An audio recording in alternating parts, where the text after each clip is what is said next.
Welcome to Raging Bullets, a DC Comics fan podcast, episode 464. We tackle Batman v Superman.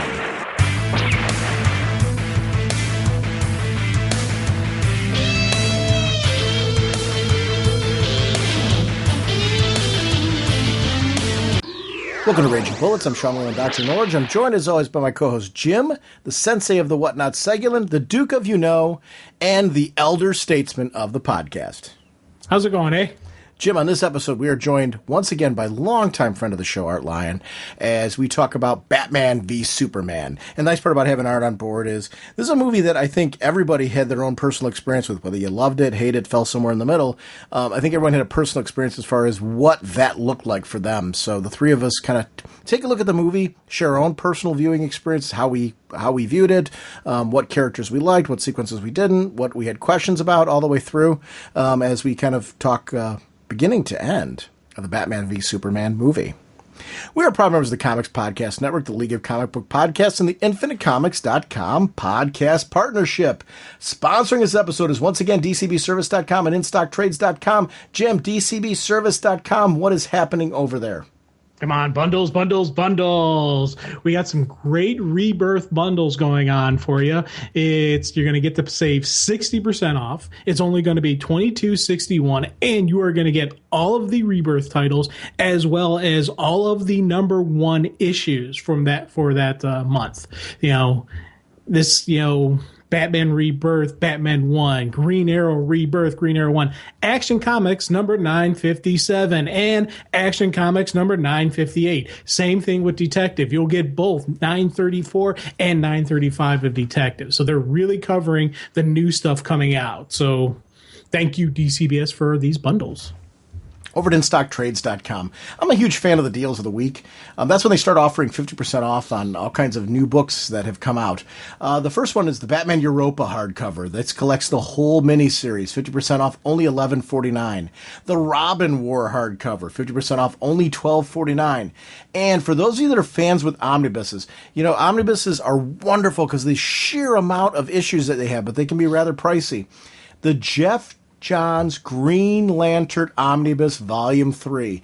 This book is 50% off, only $62.50. So, that's over a $120 book that you're getting for $62.50. That's due to InStockTrades.com's amazing deals. I want to thank both of those companies for continuing to support our show. Mr. Segulin, what kind of a podcast are we? Raging Bullets is a spoiler podcast. We go in-depth into plotline, story twists, and whatnot of the Batman versus Superman movie. So if you haven't seen the movie, you may want to come back later so you can better enjoy the show. Let's talk the film. Nice work, Atom. What are these characters up to? Everyone, joining us once again is longtime friend of the show, Art Lyon. And actually, is on the podcast, you've been a wearer of so many hats. And it's appropriate. It's 10 years into the podcast. And I'm so glad that this month, not only that the film Batman Superman came out, but also that we had the opportunity to have you on to discuss this, because it is one of the many hats that you've worn on this show, is coming on to really talk about films, television shows, really comic books and other medium. So I'm thrilled you're here back with us. And honestly, it's a great time for me to kick off by saying thank you for all you've done with us over the last 10 years of this podcast, because you've been a major contributor, and I'm thrilled that you're here with us now. Oh, well, that's super nice of you to say. Yeah, I've said this, I think, every time that I'm on, but you guys have provided me with hundreds of hours of distraction and entertainment and insight, and especially in this age of where it's easy to, I guess, because of the internet and anonymity, it's easy to be nasty and to criticize things, and you guys help to fill the air with enthusiasm and positivity, and always happy to be able to give back. Well, thank you, and we're thrilled to have you on. This film in particular is going to be a very interesting one for us to talk about, because there's a lot of content in it. I think the best thing we should start with is initial overall reactions to the film. For myself, I went to the film blind. I tried to stay away from, other than the trailers, I was geeking out at those. I know there were reviews released before the film came out. When I saw that, I'm like, you know what? I'm not going to read any of them. I'm just going to go into the film. I'm going to enjoy it. I went to the 6 o'clock showing on that Thursday. I didn't know, other than what we saw in the trailers, any spoilers for the film. So I knew everything everybody knew from the trailers, but I had no clue as to the potential story. I really felt like a kid again, and I loved it. I really had a great experience there.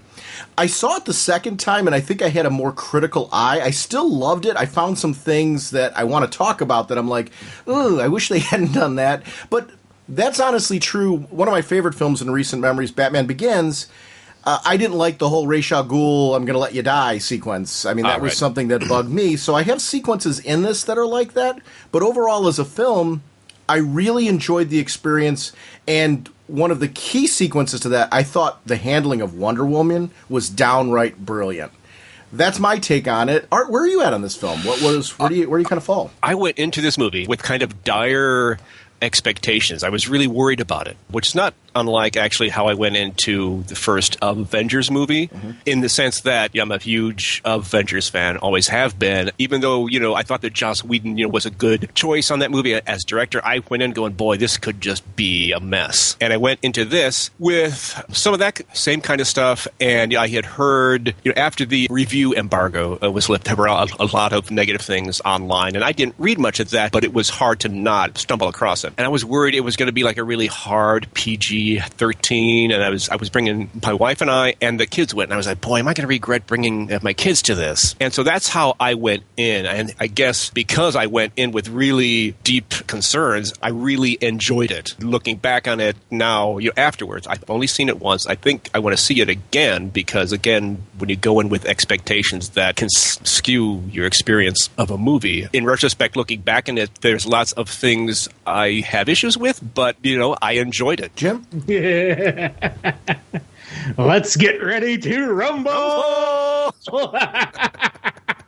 Now, yeah, I think of the three of us, I probably am going to be the more who liked it the least. I'm not going to say it's bad. I will never say it's bad. It is a good movie. I've seen it twice now, and I'm not going, I want my money back, or anything like that. It was worth seeing two times. I actually wanted to see it a third time, because every time I view it, I'm a little bit more critical of it, and I wanted to see what would happen if I saw it a third time, because the first experience, I went in, I walked out, I was like, man, what are all these people talking about? This is a great movie. I'm like, yeah. And then, it was the initial rush of the theater experience. And once that kind of started dying down, I started just thinking about the movie, and I started playing out how I'm going to talk about it on the show. And I started, going through what will be my arguments and comments and discussions. And as that started going through, my enjoyment started dropping, and then when I saw it a second time, I was looking at it, with, at certain scenes, a little bit more critical, trying to think, okay, try to understand all the venom and hatred for it, and so it kind of turned things down, and it was weird. After the second viewing, I kind of had this, a mental revelation, and it's something I've been guilty of a lot of times with other stuff, where I've got this image in my head, I've got this story in my head, and I always judge what I'm viewing based on what that story is. Now, that story in my head is absolutely perfect, because it's me. It's going to be great. My ideas are absolutely wonderful. We've seen that on this show, how great my ideas are. But, so you can never live up to the images in your head. And I think that for me has been the hardest balance of me understanding whether it's comparison to what I think it should be to what it actually is. I love that. Wait, I love that you're sitting here basically saying I crafted my own movie in my mind, so I don't like certain things from this movie because it's not the movie I crafted in my mind. That's insane. That's totally fair. Exactly. And it's I can't and I'm acknowledging that it is insane. And I acknowledge that that could be part of my any hatred I have towards it, or any anger or anything like that, any negative feelings I have towards the movie. But I'm still saying it's a good movie. I'm standing by a solid movie. And I think if this wasn't Batman, Superman, and Wonder Woman, if this was just three other superheroes in a universe, I probably would have been, enjoyed it even more, because the actual action that was put out there, I love the pacing. Like, anybody who said Yawn of Justice, I really want to smack them, because I think this was a really great balance of, the story, action, and I thought it was a nice balance, a nice flow through. I never noticed the time. And for me not to notice that I've been sitting that long, it's kind of an interest that's kind of, a feat, because, I tend to get, distracted and bored easily. It's that whole squirrel kind of mindset that I have sometimes. So for me not to notice that, I think that's a good statement towards how the movie is paced, laid out. But there are stuff that, again, in my head, the story in my head is different than what's on the screen, and that's kind of the issues I'm running into right now. It really is that expectations thing. I've increasingly find when it comes to movies how huge of a role that plays. A really good example is with The Force Awakens. I've seen that movie 3 times in the theater, and it took the second time to really appreciate the movie for what it was rather than what I expected it to be. This one, I walked in with high expectations. I actually wasn't... I saw the trailers, and I really liked the trailers for this. So they had me at the trailers. I wasn't one of the people that was like, oh my gosh, I've seen this trailer now and I'm worried. Actually, the trailers cleared up a lot of my worries because, initially, like everybody else, how their entry of Wonder Woman in this was going to be something where I'm like, are they going to do that right? She's such an important character. I don't want that to be half-assed. Mm-hmm. And quite frankly, when I saw the trailer with the first appearance of her in that trailer, I was like, oh, man, that has me excited. I'm like, that she looks great in the costume. I think the costume was really tailor-made to her as Wonder Woman, and yet had all the great elements of what I love about her in DC. And it really is the Wonder Woman point that got me excited for this one, just because I'm like, they're nailing that. I never had a problem with the Affleck casting, just because I like Ben Affleck as an actor. So I figured, he's a good actor. He likes the character of Batman, so, there's going to be some motivation to do the character right. And I am going to say this, about 10 minutes into the film, I forgot it was Ben Affleck. And I have some issues with the choices they made with Batman, which we'll talk about when we get to those sequences. But I will say overall, his portrayal of Batman and Bruce Wayne, and I want to comment on both of those because I think he handled the duality very well. Overall, I really enjoyed his portrayal. There was a couple of choices, in particular Dream Sequence, where I have some Batman questions, and when we get to those, we'll talk about those sequences, where I'm like, why? But overall, I'm really excited to see more of him as Batman. Actually, it's funny with Affleck, I like him as an actor, so I didn't have an issue going into the movie, but he is one of those guys, though, that for me, it is hard for me to actually see him as Bruce Wayne. It's not even just his portrayal. It's just any movie he's in, I do see Ben Affleck is doing that. In my head, I still see him as Ben Affleck, but I like him and I like how he acts, and so I have no really complaints on the performance he did, but he's just one of those people that it's hard for me to actually mesh him into the role. And actually see him as being, when I look at the screen thinking, okay, that's Bruce Wayne. With Henry Cavill as Clark, that's Clark, that's Superman. Gal Gadot as Wonder Woman, same thing. Saw her as as Wonder Woman, but for some reason, and it's just Ben Affleck as an actor, I always see him as Ben Affleck, and I think part of it is because there's such critical mind's eye of him out there in the universe that I'm really focused on, okay, what's he doing? How's he doing this? So again, it's one of those things where it's nothing against him. I thought he did a great job. I liked his casting. There was issues with some of the stuff that Batman actually did, but that wasn't him. It was the story that he was acting in. It was the screenplay he was given. But as an actor, I thought he did a good job, and I will see a solo Ben Affleck Batman movie, without even with no hesitation. I jump right into that. So I guess let's go to that. Let's take a look at the big three right now before we actually jump into the film. And let's start with, since we're already on Ben Affleck as Batman. Did you like him? Didn't you like him? If you fell somewhere in the middle, what was it that made you in the middle? Where were you at with him? And Art, I'll go with you. Did you like him in the actual film? I mean, obviously we can't do anything about what we thought about prior to seeing it. I remember the first time we see him in the first trailer that had him in, where we see him like with the girl holding that girl and running into the cloud of destruction. I thought, I like this. Ben Affleck as angry Bruce Wayne, I buy that. And there he is running into the destruction. That's a hero, man. I thought, okay, good. And now having seen the movie, I think I like him as Batman. His Bruce Wayne is just fine, good. Really makes me think about, maybe I've mentioned this before, but we've had a lot of people play Batman and Bruce Wayne at this point. We've got 3 movies with Christian Bale, and we've got 2 movies with Michael Keaton and Val Kilmer and George Clooney, and it's almost like anyone can play those characters. It becomes a question of what they bring to it. There's almost not enough Bruce Wayne in this. It's not like he has the whole movie to himself. Like Christian Bale in the first Batman movie, he's got the whole movie, himself. There's not, a Superman and a Wonder Woman and this and that. So he's just fine. For some reason, I really like him as Batman. That's my main impression of him. I liked the Batman costume a lot in practice. It was one of the first Batman costumes, I think, on film that I felt like really looked like a comic book costume. Yeah. It didn't look like a suit of armor. And don't get me wrong, I've loved all the movies before. I'm a huge fan of the Christian Bale Batman. But I thought this suit in particular, it just looked like a comic book suit and was really, I think, tailor-made to the actor. Made him look like Batman. That part I really liked about it.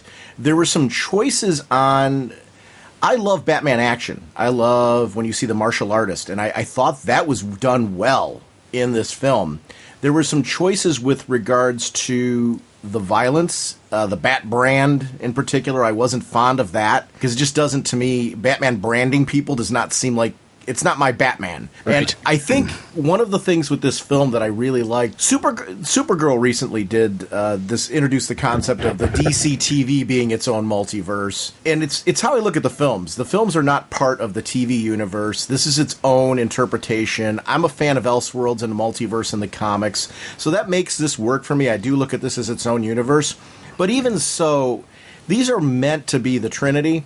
And I really enjoyed his portrayal of Batman overall. And Bruce Wayne. I actually really liked him in the Bruce Wayne role as well. The Bat brand I was not fond of, and the gun violence. Only in the sense, not when he used him on Superman, in the sense where, and it was actually in the dream sequence most of all, which is why I give it a little bit of a pass. Because as far as I'm concerned right now, I don't think it actually happened. This is a dream sequence. Right. He was shooting people.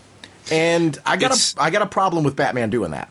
It's interesting, though, that's the only time that we see him using guns that way is in his dreams. And what does that tell you about Bruce Wayne and how his head works or something? See, I didn't take those as dream sequences. I took those as premonitions on future events. And, let's just call it the Robin who came back in time and said, hey, we're too soon. That was the Flash, Jim. What? That wasn't Robin. That was the Flash. Yeah, I know, but I call him Robin. Why would you call... Wait, hold on. Why would you call the Flash Robin? Because when I first... Here's why. Let me explain myself, and then you can laugh at me. When it first hit the screen, that was the first thing I thought of. I'm like, oh my God, that's Robin coming back in time. That's cool. And then later I'm like, okay, hold on. Then later I realized, no, that was the Flash, you idiot. But it's just one of those things like where when you mispronounce a person's name, you have it locked in your head at that pronunciation. It's the same thing with that. I know it's not actually Robin, but I was thinking that was a really neat thing, Robin coming back in time to warn him and this and that. But in reality, I know it's the Flash, and periodically we'll probably call him Robin again. Heads up, y'all can laugh, go ahead, but it's one of those things. But I took it, all of those sequences that looked to be dreams were flashbacks and or premonitions and or just the off products of having a connection with a future event. So it's like this kind of begs a question. Maybe we're jumping ahead here, but why is Batman having precognitive dreams? Because of that's the question.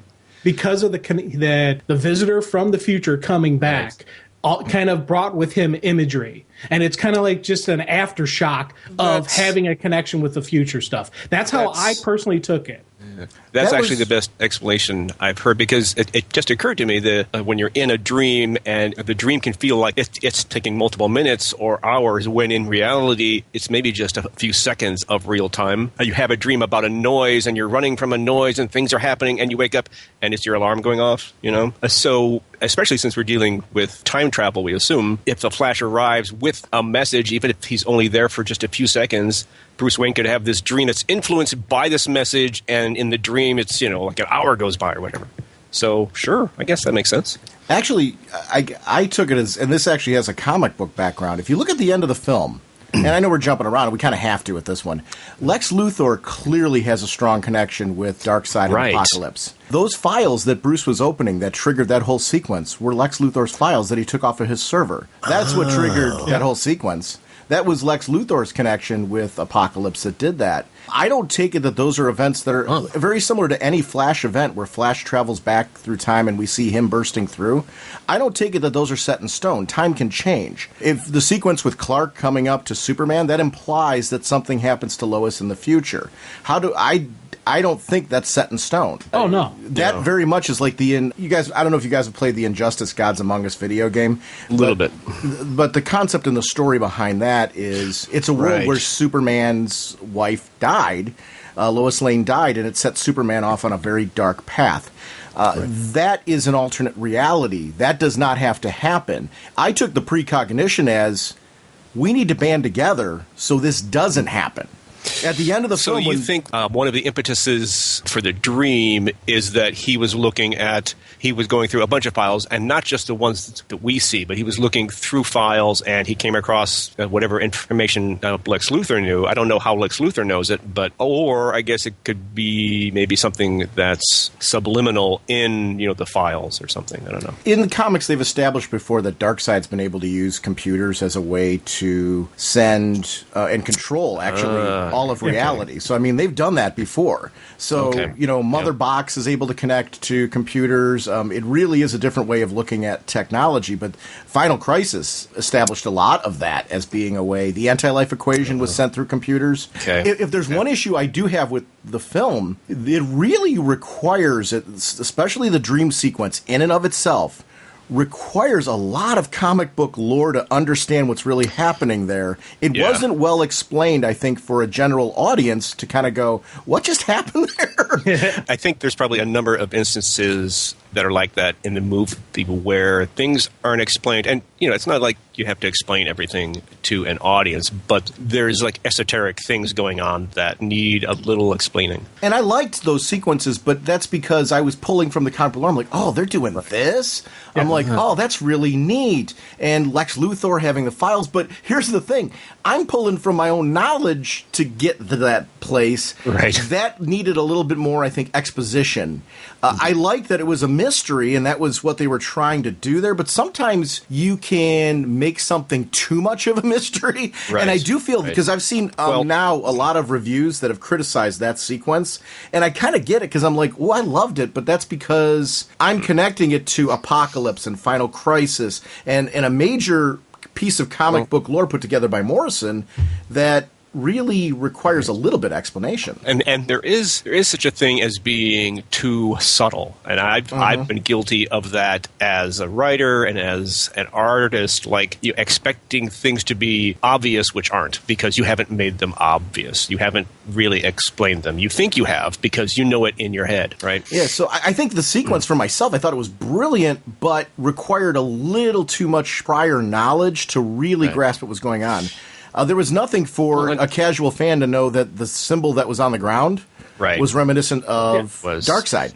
So it kind of begs the question, like, how did Lex Luthor get this stuff then? Or like, why is it Lex Luthor? But I mean, does he? I mean, we know that he's been accumulating information about metahumans. Okay, and so I guess that you could infer from that he has come across information about directly or indirectly or suggestions of Apocalypse and Darkseid or something. I think a lot of that's going to be answered and is meant to be answered in Justice League Part 1. Right. I do think here's one of the things that I like about this film, and it's one of the things that I think is hard for people who didn't like this film, and I get it. And I don't really have a lot of criticism on this one. This film watches very much like a prologue. It has an anthology feel to it, and I noticed this on my second watch. It's what I like about it, because I'm well aware the purpose of this is to kick off the DC movie universe. It really is meant to be that film that does that. But as a film in and of itself, there's multiple storylines going on here. There's the Lex Luthor story, which is very much a zero issue, in the fact that, yeah, he's the catalyst of the major battle between Batman and Superman, but his backstory and what we're talking about here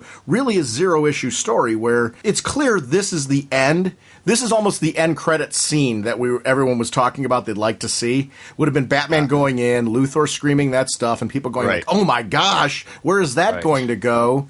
It's meant to take into the next film, and I really watched that as that way, but I want the answers. Right. You don't want to have to wait a couple of years for them. Have either of you read I guess that there were a few prequel comics. Have you read those? Are you aware of them? I am aware of them. I have not read them yet. I honestly... Because would assume there's some stuff that gets elaborated on or kind of explained, some backstory stuff. The only reason why I really haven't read them has been time. I've been reading so much. We're like reading Wonder Woman for our next episode, like many issues of Wonder Woman for our next episode. And I've been trying to stay caught up on that and doing rereading on that. So I'm a little behind, so I didn't read those prequel comics, which is very unusual for me with a movie, because I usually read those. But actually, maybe it's not such a bad thing for this discussion, because it kind of forces us to evaluate the film in and of itself. But I'd like to follow up in the future and actually talk about those and see if what they added to the film, because I don't know. I have them. I don't know the nature of them, though. Okay, you're right. It's a movie that has a lot on its plate, and they're kind of using the opposite approach in some ways that the Marvel movies have, in which they've had individual movies about individual heroes, and then they built up to the team movie. And this, they've got like one movie basically. To build up to a team movie, and that's a lot to cover. And it's got Batman and Superman and Wonder Woman. You have to introduce her and explain her and all this stuff. It's almost unfortunate because as a result, I think I've mentioned this before, but I really want more Superman movies with Henry Cavill. I want more movies that's just him. I want some Superman movies, and I'm not getting them yet. I have to wait a few more years, I think. I do think this movie would have benefited from there being an additional Superman movie prior to it, because here's kind of what I'm looking at with the film right now. It's why I call it an anthology movie. We've got Batman's story being addressed here, because really this is an establishment of this Batman. Obviously, he pulls elements from the various different Batmans that have gone before, but it clearly is a different version of Batman, especially with Gotham being bumped right up against Metropolis. So it's introducing a new sort of lore there. You've got Superman's story going on here. We just got the one movie, which was really an origin story, so we haven't had a chance to see him as the hero, and I would have loved another movie where we got a chance to see him as the hero before this. But I get that the catalyst for this movie is it takes place after the big Kryptonian battle, and that's what's causing the fight between Batman and Superman. So I don't know how you would have fit that in. I just would have liked to have seen more of Superman just being established as a hero first, because we're billing him as an inspiration in this, and I think there's a point to that. I just would have liked to seen a little bit more. That's just me. Wonder Woman's story, and then the Justice League story, and you've got Lex Luthor's story going on in this. So you've really got 5 different major storylines going on. It's a problem you face with movies. I was talking with a friend of mine about this, about the Star Trek movies, the recent 2 J.J. Abrams Star Trek movies, in that every movie has to be this huge deal, like huge things are happening, and it's the Earth is in peril, or the galaxy, or whole worlds are being destroyed. You can't tell the smaller stories which you would get in a TV series, and with the superhero movies, you can't get the month by month ongoing stories. Every movie has to be huge, a huge thing, and as a result, it kind of skews the kinds of stories that you can tell, and you lose some of the details. You lose, that background stuff. Yeah. The thing I call it Spider-Man 3 syndrome. And what that is to me is when you have one movie that we have 2 movies that they combine into one movie. And they cut out a bunch of sequences so it fits into one movie for whatever reason. And to me, that's kind of what happened in this movie. We've got, I think this movie would have been, I think the series probably would have benefited if they had stopped the movie either at the beginnings of the Doomsday, or probably the introduction of Wonder Woman when she's first in costume, and then have the next movie be the Doomsday fight and the Dawn of Justice and the recruitment of the Justice League. Then the third movie be the Justice League movie. I think if they had, because they tried to put all that stuff in there, we got this a really cool ending would have been at the end of the Superman Batman fight, where how everything played out, and then that right there would have been a really great, positive, cool ending. And then you have Doomsday coming in for the next movie, and then plus then you can start with a bang in the next movie. Yeah. Plus, hold on, just one more quick comment, then you can jump in. Good. If they hadn't had that whole final fight sequences earlier in the movie, they could have fleshed out some more Superman stories. They could have fleshed out some more of Superman as this inspirational hero,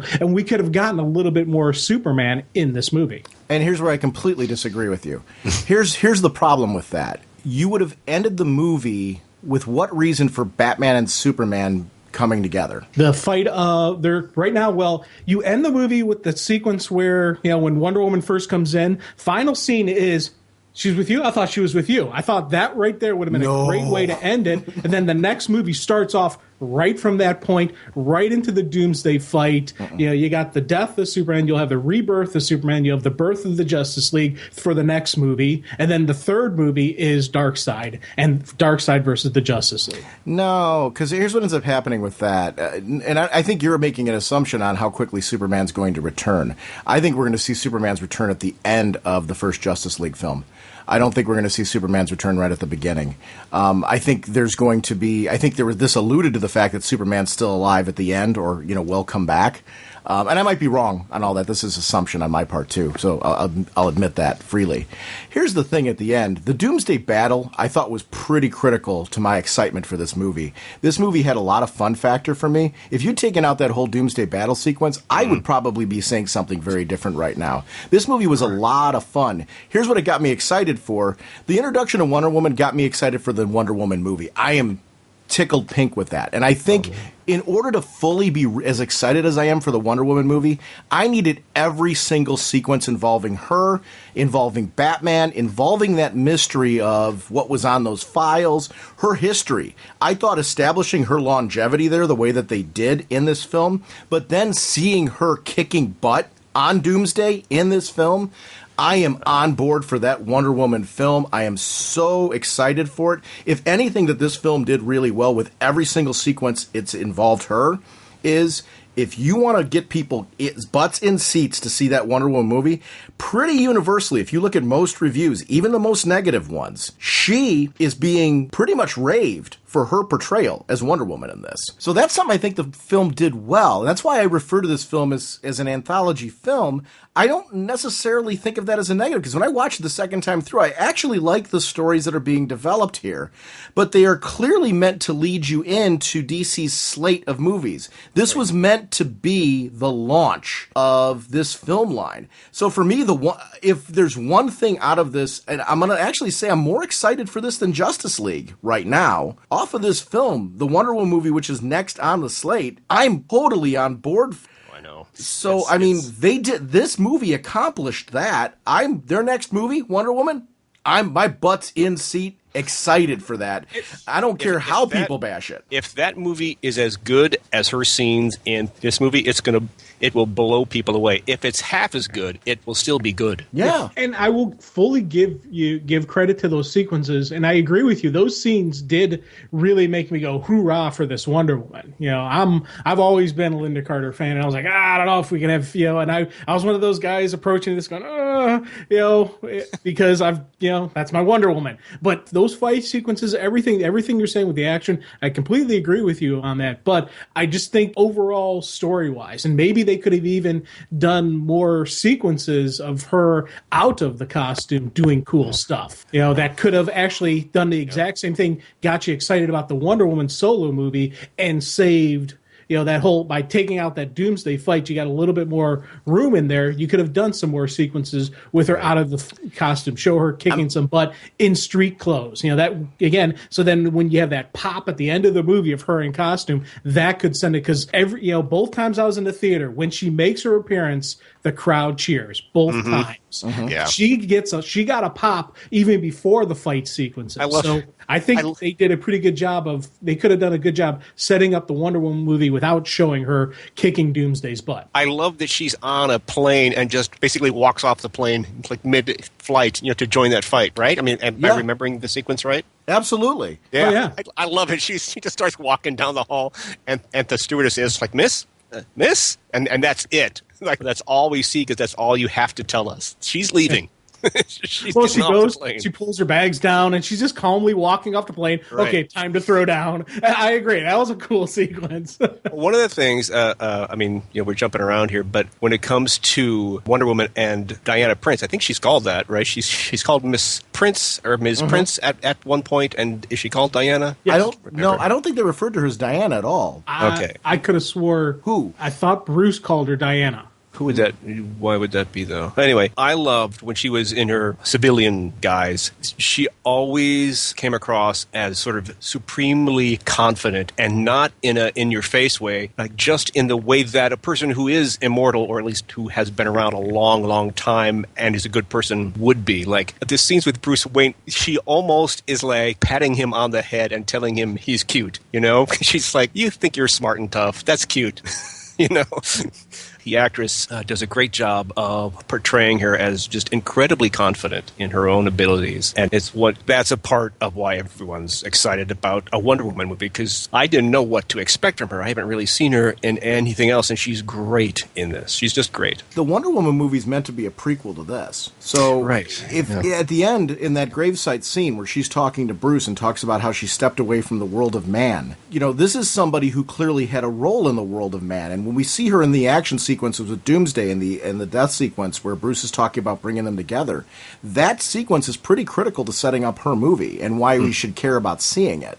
So I can't see how we would have gotten to the Wonder Woman film. I think this chapter needed to be closed before you move on to that. If anything, I think her film is an opportunity to get people excited again for the franchise that maybe didn't like this film. And I'm going to say one other thing, too, on this one. We keep saying getting people excited for this franchise. This movie is doing gangbusters at the box office.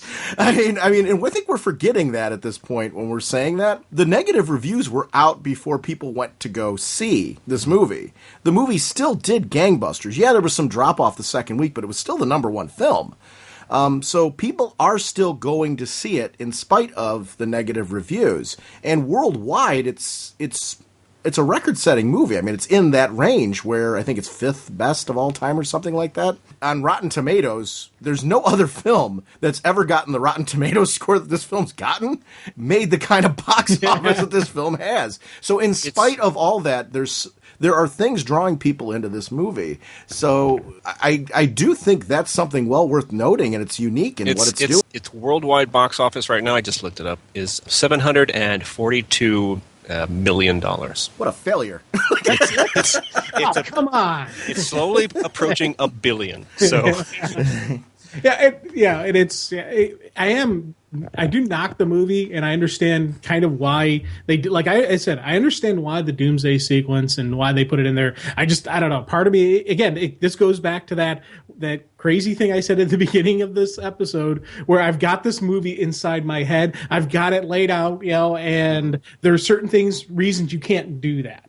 One, it's contractual obligations of actors. You only have these people for so many, so you got to get them in that number of movies, especially if you want to have solo movies with these different people. You're not going to have them for 20 movies. It's not going to happen. No actor would ever sign themselves up to that. So I understand why sometimes you got to combine stuff, and exactly what you said about the Doomsday fight, that really does lock in an absolute love of this Wonder Woman. I think, I'm right with you, Sean, where the Wonder Woman movie, I am there, opening weekend.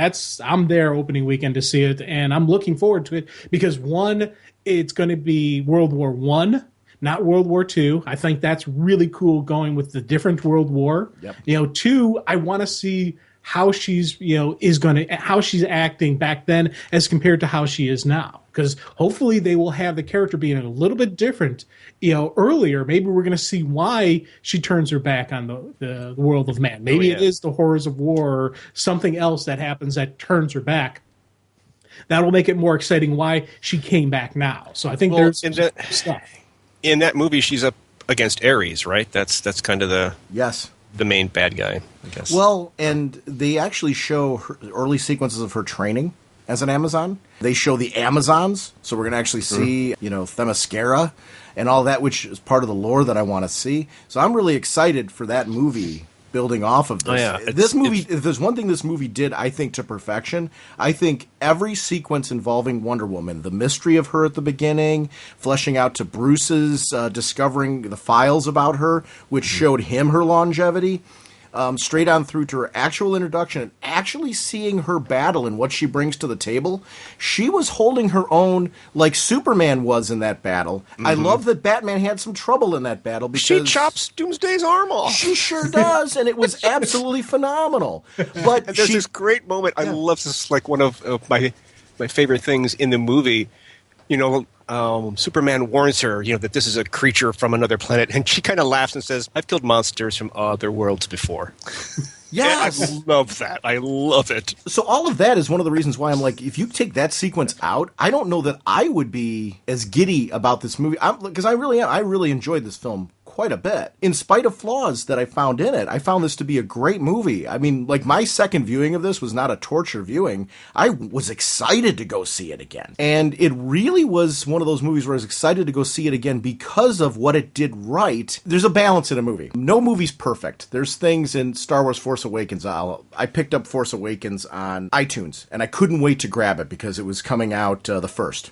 So I ended up starting to watch it right away. And I had a crazy busy weekend. I ended up starting to watch it right away. There's flaws in that movie, but I felt like a 10-year-old watching it again because of how much it did right. I'll pick one sequence that's an inherent flaw, and I'm going to do it in a way that's not super spoilery. There's a sequence where Chewbacca walks up and passed Princess Leia that there should have been a hug. And I'm going to leave it at that. Right. And I'm like sitting here looking at that sequence and being like, okay, that's me being nitpicky. It should have happened, but overall, did that affect my overall enjoyment of what I thought was an awesome movie? No. This film has a lot of sequences like that where I can look through and I can say, okay, I can be nitpicky about that. For me, the jury's still out on that dream sequence because I am very much taking it as a potential future. I do not think that's set in stone. I think that there's two people at the end of this movie, because of Batman leading the rally charge on this one, whose goal is going to be to prevent that from ever happening. So it's part of the reason why I'm giving some of that a pass, but I just, personal preference-wise, I don't like to see Batman running around toting a gun. Yeah, and I don't think it's locked in stone either, so I'm going to agree that it's not. I think this is what happened, but it can be changed. The past, the future isn't written in stone yet, so that's why The Flash, okay, give it to you, came back and was warning Bruce to change some stuff, and it's why they were trying to do that to prevent that from occurring, and that sequence, to be honest, once I didn't have as big an issue as you had with that sequence and the gun violence in Batman because of in my head, I already had it right. Because as soon as I saw the parademons, I'm like, okay, this is I knew it was, I was thinking dream sequence or something else or something was going on. Because as soon as I saw those parademons, I'm like, okay, this isn't actually going on right now. So when he started killing and shooting, I'm like, okay, this is apocalyptic future type of, where's this going to play out in the movie? And I was thinking about that whole thing going through. So I give a huge pass on that, the bat violence in that sequence.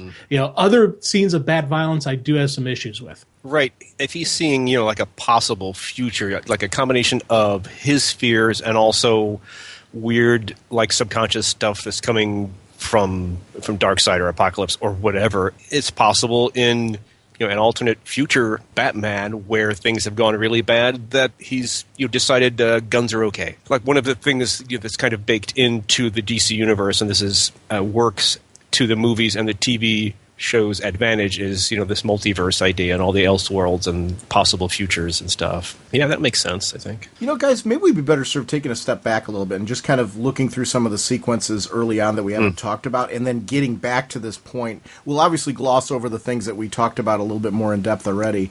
Because, I really want to talk about that opening sequence, because this film does rely on the fact that you have a basic knowledge of Batman, but it does a nice job. I really enjoyed the opening sequence with Bruce narrating what happened with his family and seeing the funeral sequence and seeing just how tortured Bruce was as a child.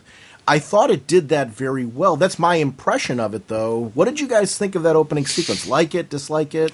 I was really confused when he starts floating up with the bats. I was really confused, like, where are we going with this? And then realizing, oh, it's a dream, sort of.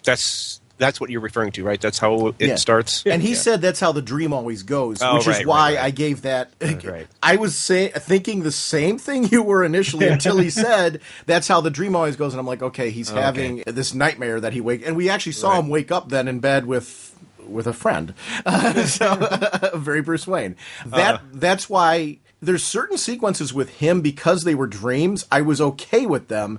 If they had left it with him floating and they had not acknowledged that as a dream, I would be talking very differently about that sequence. Well, I don't know if this has been done in some version of the Batman origin story. I was struck by how he finds the Batcave on the day of his parents' funeral. He runs away from the funeral, as a kid might, and discovers, the Batcave. I don't know if that's been done in like a comic book version of the origin story or not, but I really liked it. I don't remember that being a thing either.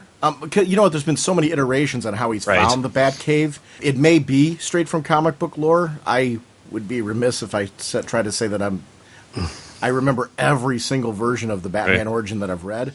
I did like that, though. I thought it was a good way to acknowledge that, because it really showed, you got to believe this kid's family trauma really affected him to the point where it would be a trigger later on in this film, but also would drive this man to become the driven vigilante that he does. And I thought this film really established this sense of this kid who is a troubled soul over what happened and what he witnessed, and that he was there with the parents. I liked, actually, too, that too often in the Batman storytelling, he just focuses on the dad, and it's almost like the mother's dismissed. I liked that in this one, for a change, there was a strong bond between son and mother in that end. I would love, actually, a story where they balance both. But I did like the fact that the mother was the key, obviously, and for obvious reasons, because of the two Marthas. Right, which, the two honestly, Marthas. I've never spent a whole lot of time thinking about the fact that Superman and Batman have mothers with the same name. That was something that I'm like, duh, but I didn't... Maybe they're the same person. Brother!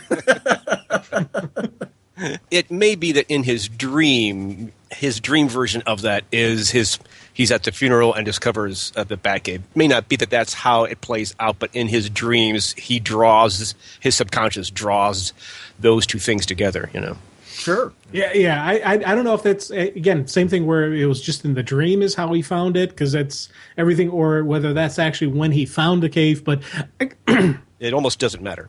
Yeah, exactly. I think it was a cool sequence. I thought it was nicely shot, and I liked how it played out. And if that's the actual discovery, cool. If not, okay. Let's, I think with that whole Bat Origins story and how they did it, I'm glad that they hit it, they got it done, they moved on, and they kept using elements in it to tell the story in the future. So it wasn't just here's the obligatory Batman origin that we know you all know. We just got to throw it out there. No, it was in there, but later on it does play into part of, scenes from the movie, and it comes up, why they showed it. So I was glad that we had it in there to have it in there, to have it in there, not just to have it in there, but they had it in there to tell the story and to further advance the story. I liked that opening. I liked that how they did that. It's there to plant some seeds and just, kind of remind people who this guy is. Yeah, and I thought the film did that part really well as an introduction. And then it flashes to, let's bring us up to present day. This Man of Steel movie happened.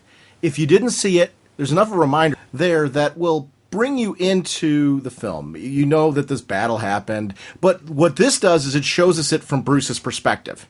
We get to see what happened to Wayne Enterprises. We get to see what happened to one of his workers, who winds up being a major catalyst later in the film, by the fact that he's paralyzed in this sequence. But it also shows us a human connection for Bruce.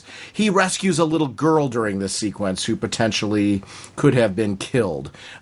Just watches mass destruction around it. We saw that he was on the phone with one of his business partners who died in that sequence.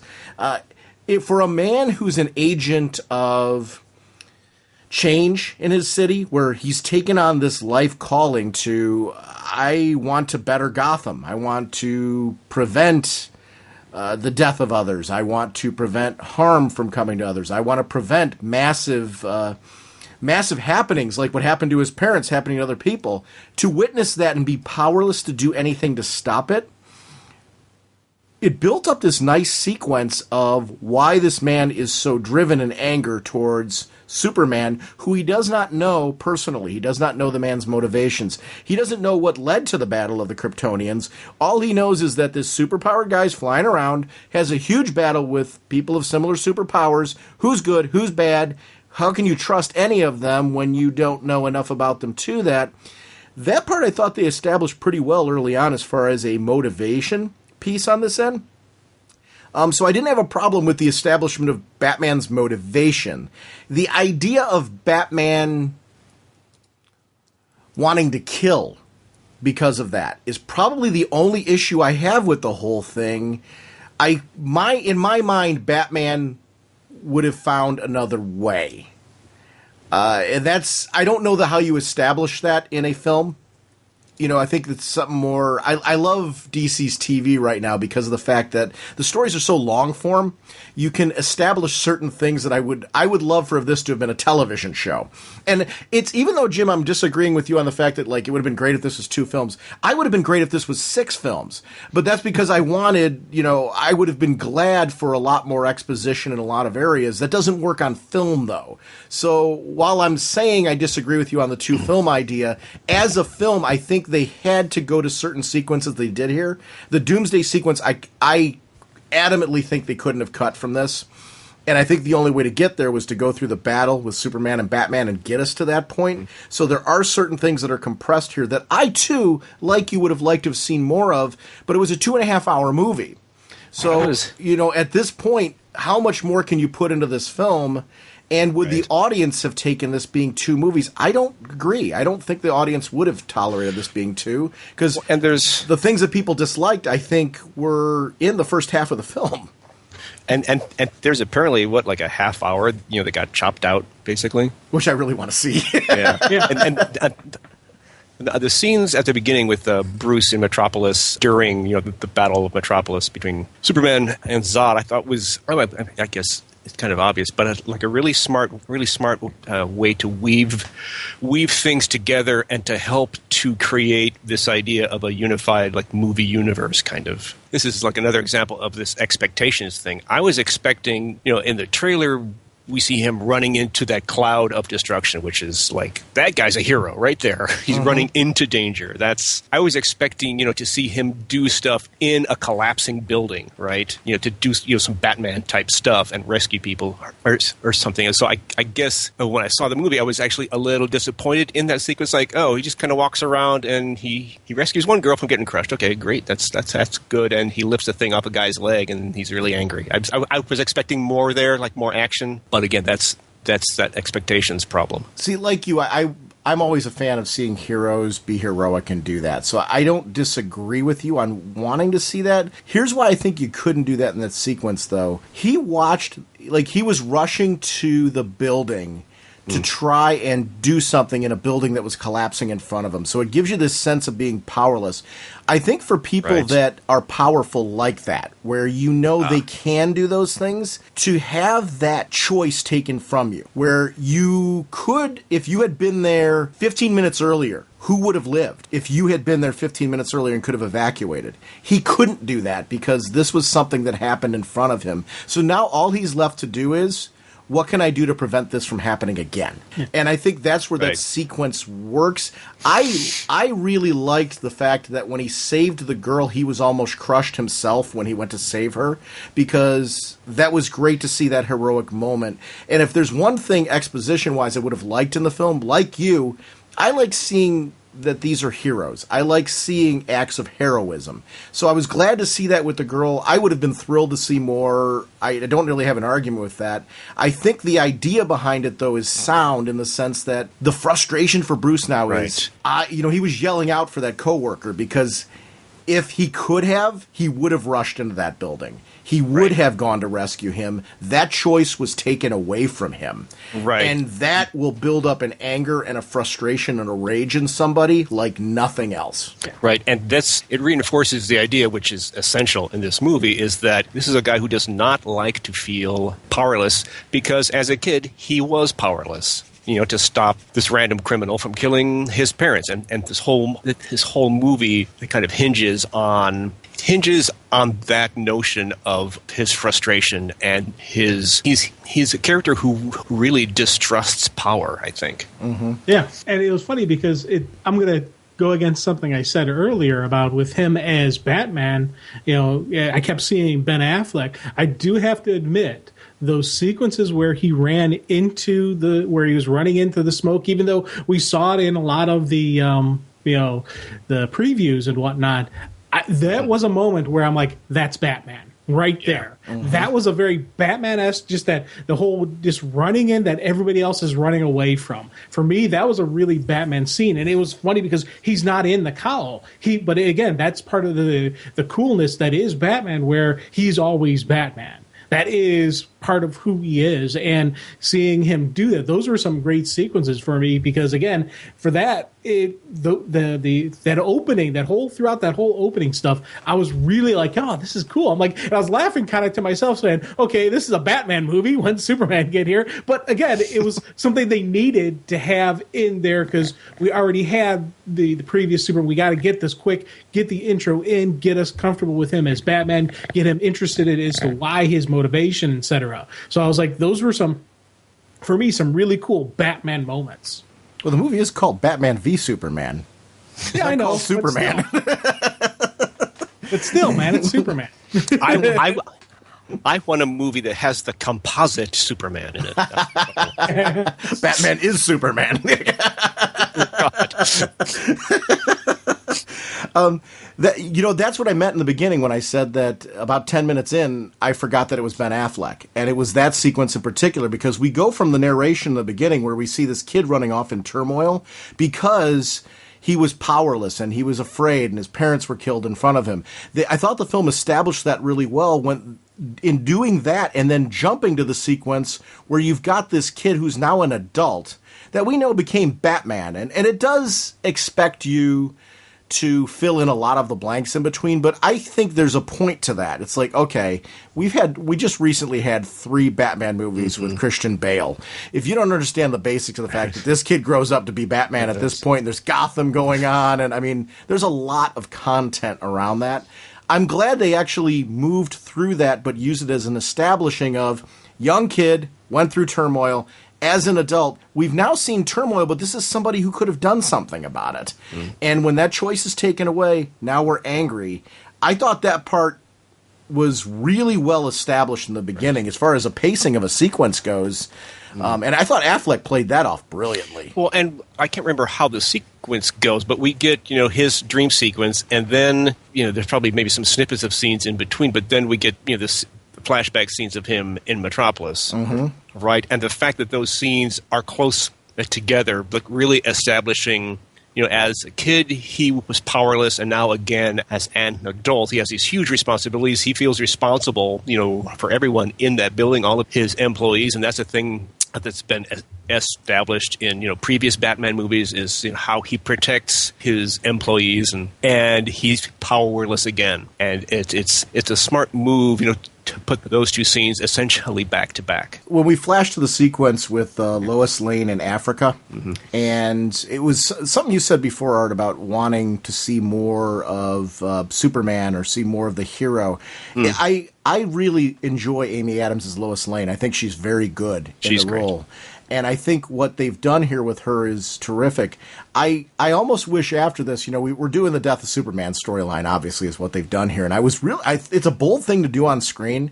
And I'm glad that they did it because I think that's intriguing to me. I want to see where that goes. I wish the Return of Superman were done as its own movie with Superman and not having necessarily the other heroes in it. Maybe having them do a cameo in like they did in this at the end, where we're acknowledging the after effects of the funeral, but then allowing the chance for us to see more of Lois Lane, just because I like the character. And I know I'm asking a lot there, but I would love to see Henry Cavill have another movie solo. I want to see Ben Affleck have a solo Batman movie, just because I think these are characters who... Amy Adams is great. I like that she's a strong Lois. I like that we see all facets of the character. We see her as, she's dating an alien.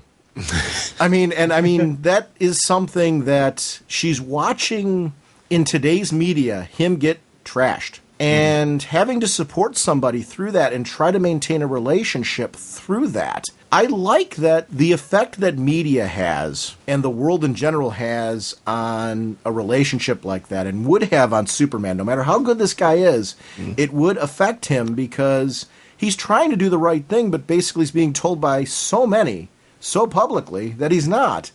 Well, this is going in, I was very leery of this, at least based on the trailers and based on Man of Steel. Like, what are they, like Zack Snyder's version of Superman? And because there's a part of me, like I was saying, and like you were talking about, I want to see Superman, right? You want to see him being Superman. And we haven't had a lot of that either in Man of Steel or in this. I mean, we had more, I think, in Man of Steel. This is an interesting sort of a take on the idea of Superman. This character who is, in a way, too good for the world. He strikes me as a character who is incredibly frustrated. He can't win for losing, kind of. He can't, as good as he is, he can't catch a break. It's like the world can't accept that there's a person who is this powerful and that good. And they just can't handle it. And it's almost like there's moments in the movie where I kind of imagined the thoughts going through his head and wanting to say, "You people,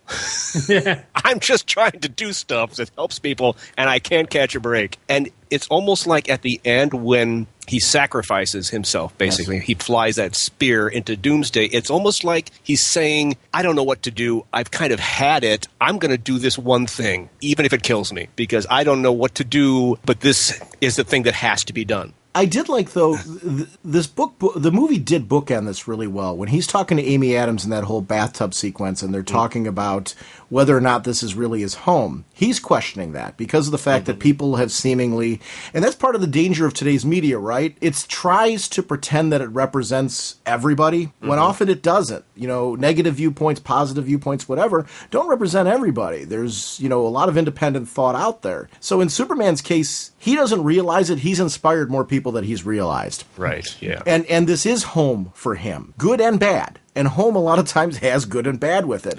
At the end of the movie, it kind of bookended this whole thing where she's telling him, don't do this. Don't sacrifice yourself. Let's just walk away from this. And he references back, this is my home. And it's his, he looks at that as, this is a Kryptonian beast. This is my responsibility. I'm the one that has to do this. And that whole sequence is all about him stepping up and going, you know what? I am the only one who can. And he takes that spear and goes and flies in there. I loved the framing of that with the beginning of the film. And it's one of the reasons why I like that ending sequence was attached to the beginning, because of that dialogue between the two of them. It was open. It was honest. It showed the confidence he has in communicating with Lois. I can let my guard down. I can show you some of my fears, and how much he holds in eternally what she says to him, because he referenced at that end what she said to him in the beginning.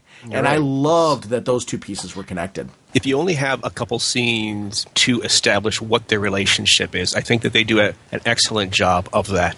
Between the scene in the bathtub and the scene in Pakistan, I think it is, right? Where he rescues her, and there's this great moment. I love this moment where he arrives and he and Lois look at each other, and it's clear that they've been through this kind of situation before, right? He kind of just gives like the barest hint of a smile, and she just gives the barest hint of like a nod and loosens her grip on the guy's arm that's around her neck. Like, clearly they've been through this a couple times, and it's really nicely done, I think. Yeah, it was funny because I agree with you. I like that sequence. I love that little bit between the two of them. Again, what you said, how it showed they've done this before. They've got that connection, kind of that unspoken dialogue that two people who know each other so well can go with. And I completely agree with you on that. But the one thing on that whole sequence that did... I know what you're going to say. It kind of annoyed me, and it's going to be weird coming from me because I'm the guy on this show who said, kill him off. I'm upset with the death of Jimmy Olsen. Right. I did not, I kind of had an issue, and it was funny because when the guy first died, I was like, wait, was that Jimmy? That couldn't have been Jimmy. I'm thinking that, the credits roll and I see the name, and then I jumped on IMDb, I pulled up the actor's name, I'm like, they killed off Jimmy Olsen.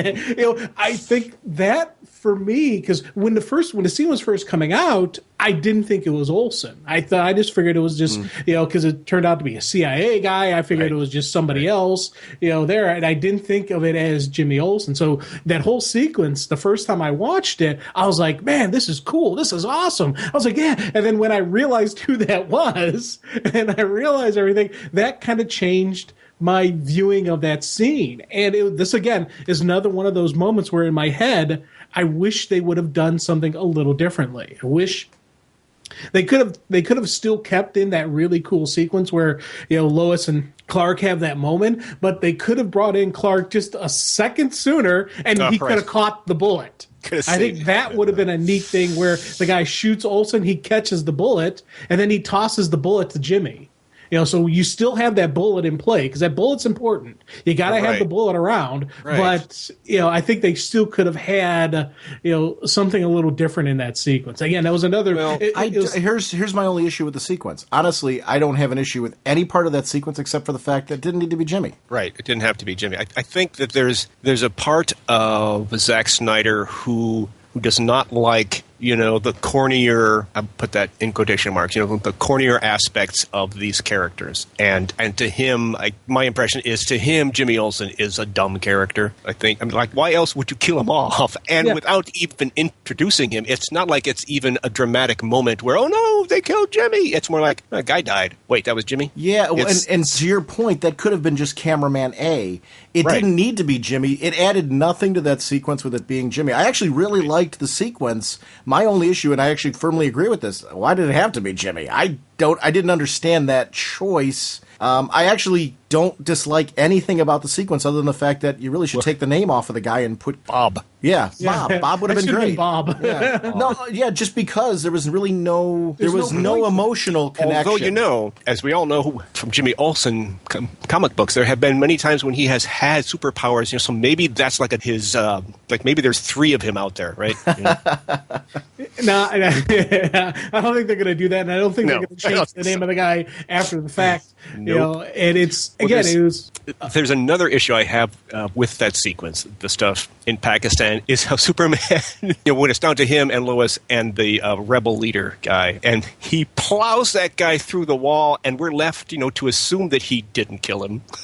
He kind of overkills that situation because as Superman, there's a number of ways that he could have stopped that guy, but I think that Zack Snyder thought it would be awesome to just ram him through a concrete wall. I think that was just to show a cool Superman's effects moment, and I actually quite liked the effects moment in that whole thing. I am with you in that sequence. I actually would have liked to seen a sequence in the end, where he was putting him under arrest or something like that would have been fine. I'm okay with it only because of the fact that we don't in fact see that the guy's dead.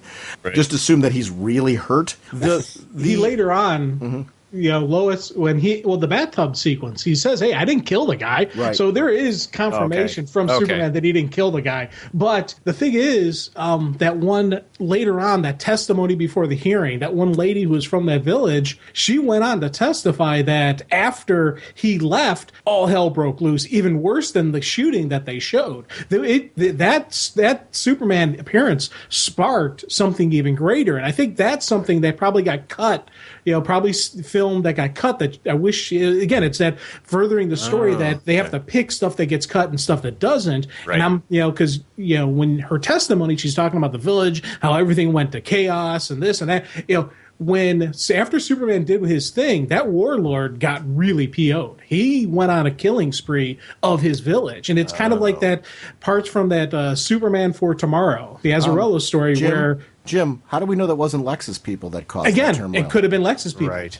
It was the testimony of that one lady which made it believe it was the warlord, and they're pinning it on Superman. It could have very easily been completely Lex's people, and that would have been a cool sequence to show. Now, are they pinning the deaths of those people on Superman, or just that he went in and acted, and then other things happened as a result of that? The shooting sequence that went out there, where Lex's people turned on all of those other people, right? That was pinned on Superman. That was so this doesn't make sense. Lex Luthor's. This movie takes place 2 years later after the Metropolis thing in Man of Steel. And like we've talked about, there's indications that people know the kinds of things that Superman does. We can assume he's, stopped a tsunami or, whatever. There's plenty of little hints that he's been doing, the classical Superman stuff.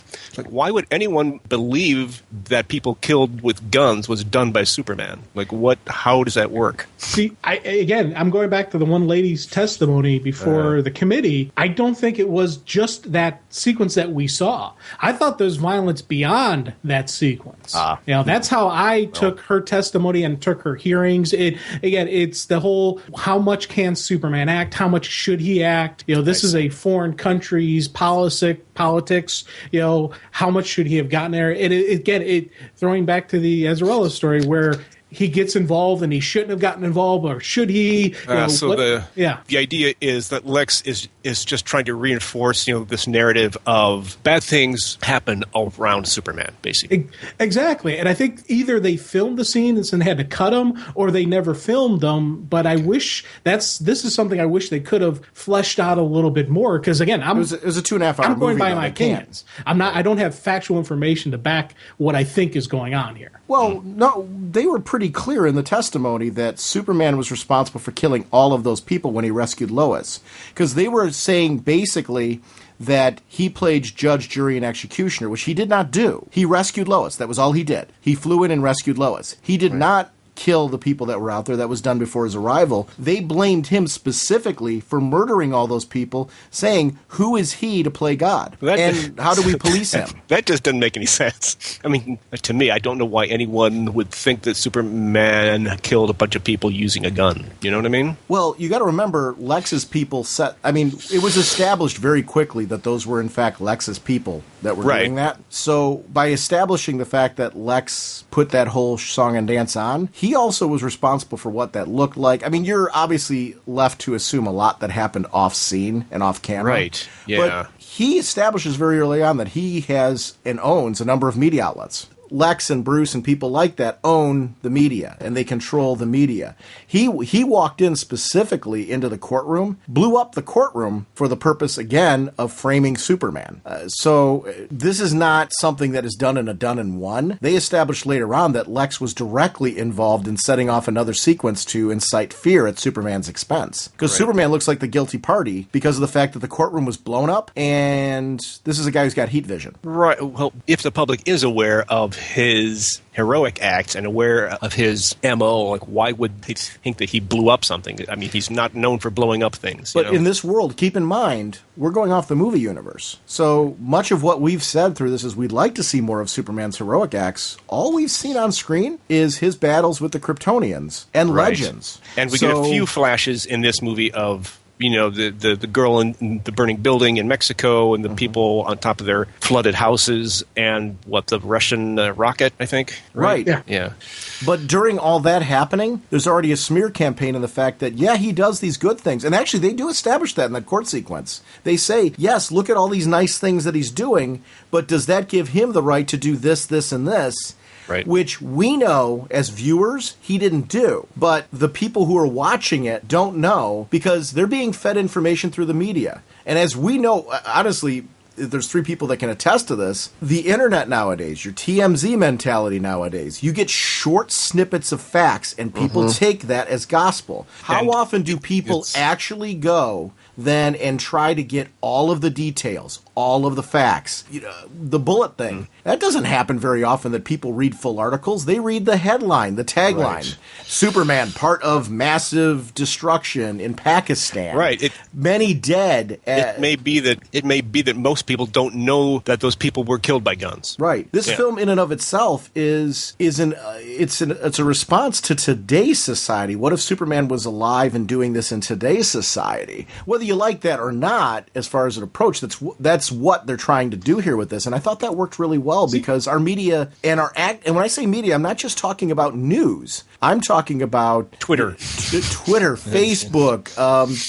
TMZ is another thing where you get, people used to quick hits, and I'm not knocking any of those outlets, but they sensationalize and they grab the storyline. Very similar to how Perry was talking about it in the Daily Planet. The storyline is what matters. The tagline is what matters. Right. I don't care about this Bat Vigilante versus Super. Nobody wants to see that. I want this piece that you're covering right now. It's a very different mentality. He tells Superman that he is a person out of time in what he wants to do with storytelling in the media nowadays.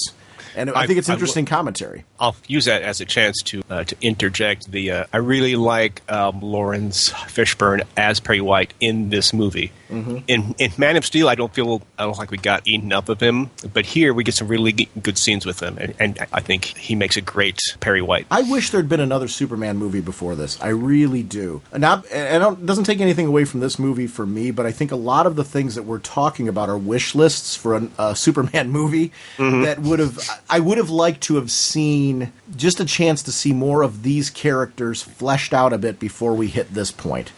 Just because Batman had 3 films, even though, whether you take this as being connected to the Bale stuff or not, I don't, but you still have a strong establishment because those movies have been so recent in who Batman is and how he operates. I wish Superman had that same establishment. That piece I would have really liked for this. Yeah. I don't know where I saw it because I've been reading the different comments and reviews and whatnot, so it's all blended a little bit. But I saw someone said they did confirm there will be a solo Superman. There will be a Man of Steel 2. Yeah, it's I was actually looking at the slate of movies that they have planned. I'm trying to see where Justice League comes out next year, the end of next year. Where's Batman solo movie? Shazam. It's not even listed. Yeah, it's not listed. Not seeing it listed. But I can't say for certain that it's been confirmed, but someone confirmed that Snyder did say that there is going to be a Man of Steel 2. That there will be a solo. There will be another solo Superman movie. And I thought I saw someone where they said Affleck really only signed on for the Justice League stuff, not a solo Batman. Well, I can't remember what I heard about that. My understanding is that even before the movie came out, in early screenings, that the studio was really happy with Ben Affleck as Batman, and we're prepared to greenlight some Batman movies. I would love to see sure where that stands now. I'd love to see him as Batman in a solo movie, just because that I really do like him. Go ahead. Let's actually talk about it in this framing, because of the fact that one of the things we didn't discuss in this, there was a sequence where we got to see Batman investigating the terrorist group, because all of this stuff links. This terrorist group that is doing these acts on behalf of Lex Luthor are what Batman's investigating. Superman's investigating them. There is a deep connection in this film of threads that go all the way through, and for as much as I'm talking about the anthology piece of this, that is the connecting storyline of this film. These two heroes are trying to discover them. When he was investigating them, I loved every bit of that sequence where the police walk in and Batman's hugging the wall and looking very Batman. The only issue I had with that, and it's depending on your feelings, it's a minor thing or it's a major thing, I didn't like the Bat brand.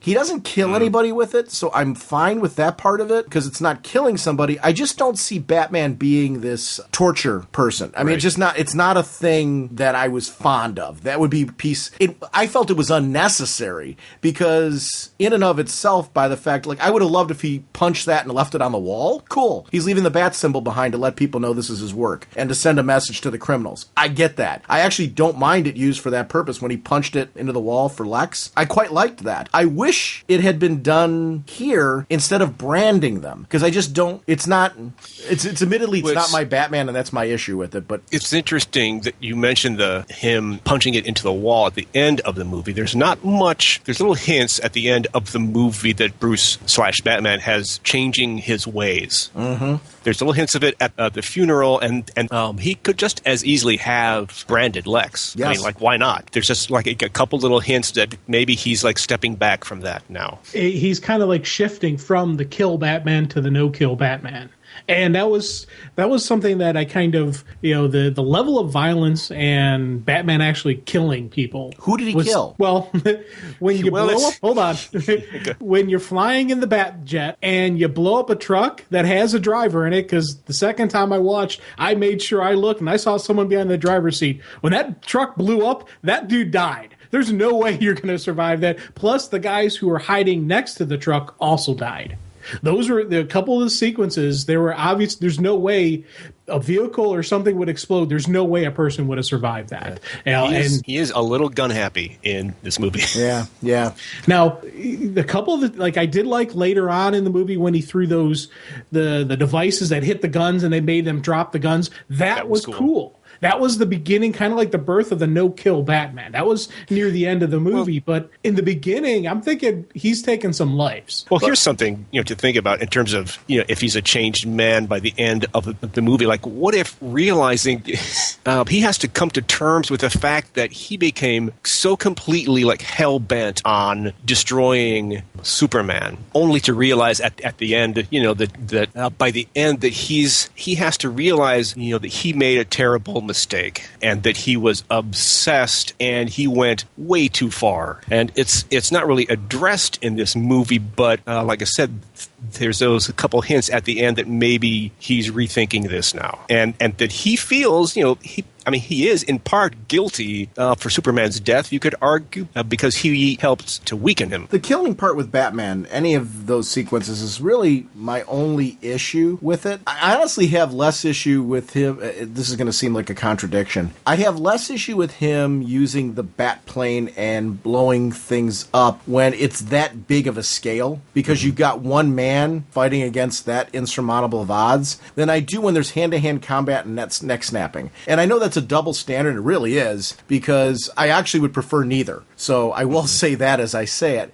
But I don't know why I'm okay with bat plane sequences like that, because Jim, you're right in what you're saying. I have no argument for that, and I do tend to give that a pass, admittedly, more than I would the hand-to-hand combat sequences. I think because in the hand-to-hand combat, especially with martial arts, you seem to have more control. But even in those sequences, like when he's rescuing Martha, and I know I'm jumping ahead with this one, there's a sequence with a grenade, and he tosses it back, and two guys get blown up there. I don't really have a problem with that, because Batman's not initiating. They threw the grenade. He's tossing it away. He's in the middle of trying to save a woman's life. I guess I don't have an issue with that, but I would if he took those same two guys and snap their necks. And it seems like a very strange double standard, but I guess because they put that weapon in play, I'm okay with it, versus other sequences. And honestly, I'm going to say again, I would prefer neither. I'd prefer that he did some other choice other than throwing the grenade back their way.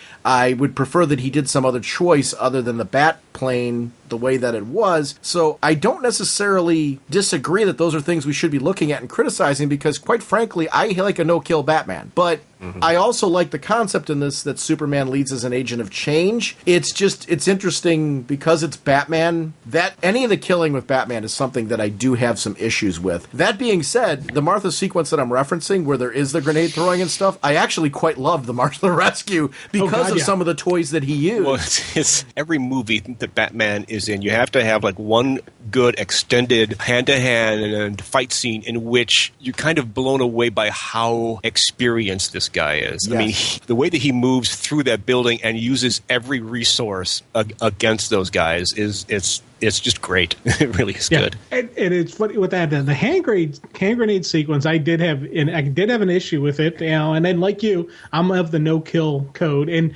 I kind of put the hand grenade sequence back to the Batman's Begins sequence where I don't have to save you when he lets Ra's al Ghul die. Those are the two kind of the same level that I put it with Batman tossing the grenade back at them. Again, in my head, I don't know what he could have done with it other than throw it away and throwing it out the window, but then maybe someone would die that way. I don't know.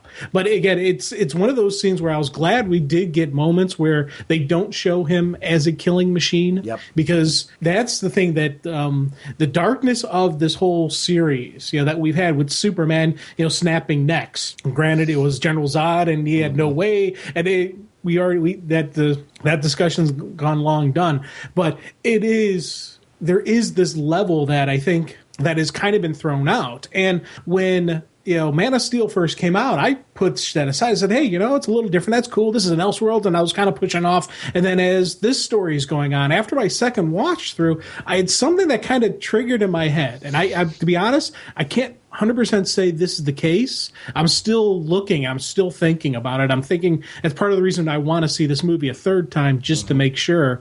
Is he being, and by he, I mean, Snyder, is he being, edgy to be edgy, or is he being edgy to tell a story? And that's a theme we've talked about on the show from episode 1, where sometimes people will be edgy just to be edgy. Sometimes they'll be edgy because it's within the confines of the story. And that's, I think, one of the issues I kind of have with this, where I can't 100% say yes or no. Is he being edgy to tell a gripping story, or is he being edgy just to say, look what I've done? I've killed off Jimmy Olsen. I've made Superman kill. I've made Batman kill. It's what is the reason behind the edginess? This world. He does kind of seem to be a director, a storyteller who he seems kind of infatuated with, and I'm going to use the word awesome in quotation marks, the awesome scene or the awesome camera shot. And like to the point of sometimes repeating the same shot or the same scene unnecessarily. I think that there's a moment, when Wonder Woman arrives and you get that shot that we see in the trailer where she raises her head from behind the shield and it's slow motion and the wind is in her hair, and then he does basically the same shot again. And I remember thinking, surely there's another shot that you could do,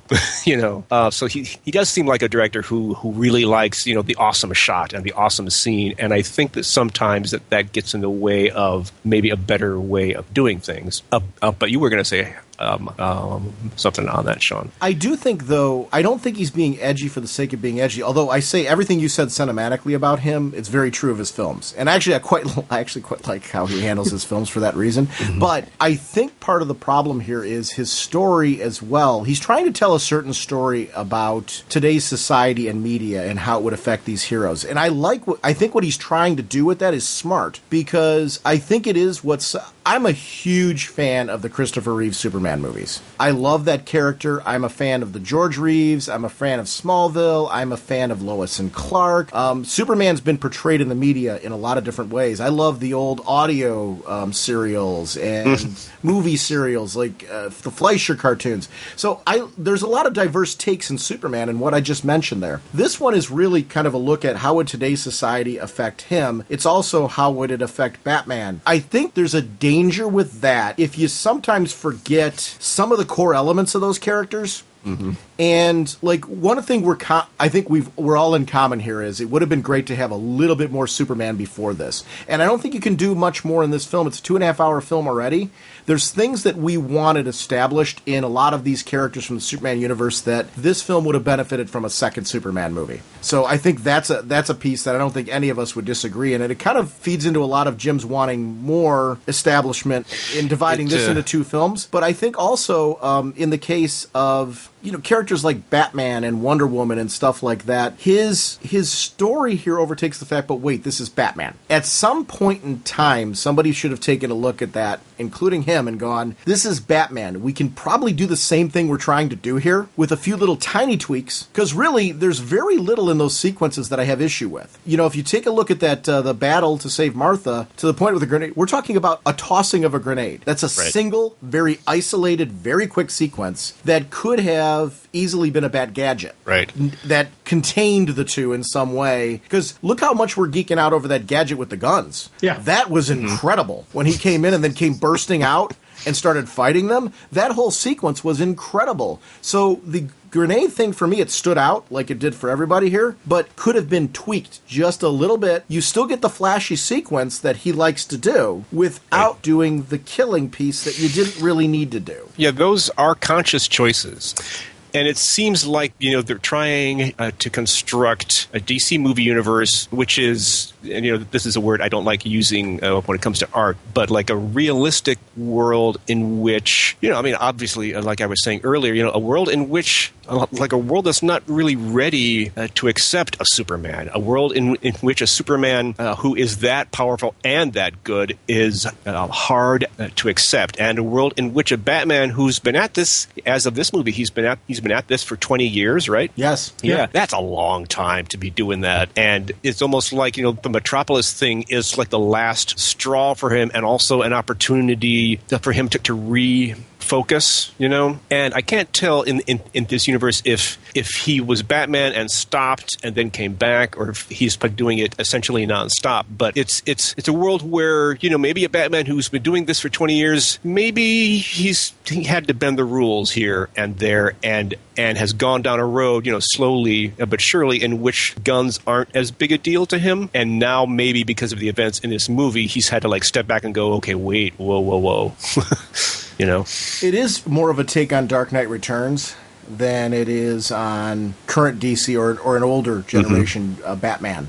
So that influence is pretty apparent on this. Yeah. I wonder if one of the things I noticed in this movie is that the sounds that the Batmobile makes are a lot like the sounds that the Batmobile makes in the Christopher Nolan and Christian Bale Batman movies. Sure. And it's not too hard to imagine how this Batman and that Batman are the same one. You would have to tweak just a couple things, really, I think. I would agree with that. It is, as I mentioned earlier, there was a couple. I really loved the Nolan films. I have very little issue with them. The one problem I've had, and it's the only problem I have, is I'm a big fan of Batman having, because of the fact that his parents were shot, having that no-kill philosophy, and that being a line that he didn't cross. So it's something that when they do make that choice, it's something that I have an issue with. I'd be remiss if I didn't mention that wasn't a problem I had. The thing is, I think what they got right about Batman outweighed that for me. It doesn't give it a pass, because there are things that stuck with me that I'm like, oh, if you just made little, and we talked about that, if we made little tweaks there. It is an interesting, I like the concept that Superman serves as an inspiration for him at the end to be better. Right. And if that grows into in Justice League to a Batman trying to do things differently, I would love that. I think that's great. It would be a take on the storyline where we could build him to be the character that we all know and love. And Superman, when he returns, people, because of the fact that he died and sacrificed himself and all that, people starting to accept him more, him being more of the hero, it building to that type of thing would be something I'd really like to see. I have no problem in going on that journey, and I think at the end, this whole Batman-Superman take that's happened here, until we see where this story's going, it's going to be very hard to completely judge it. I'm intrigued enough that I want to see more, and I want to see these heroes become that. I do like what they've done with a lot of things in this, and I love the ride. There are a few issues that I have, but to me, they're minor because of where I'm expecting it to go.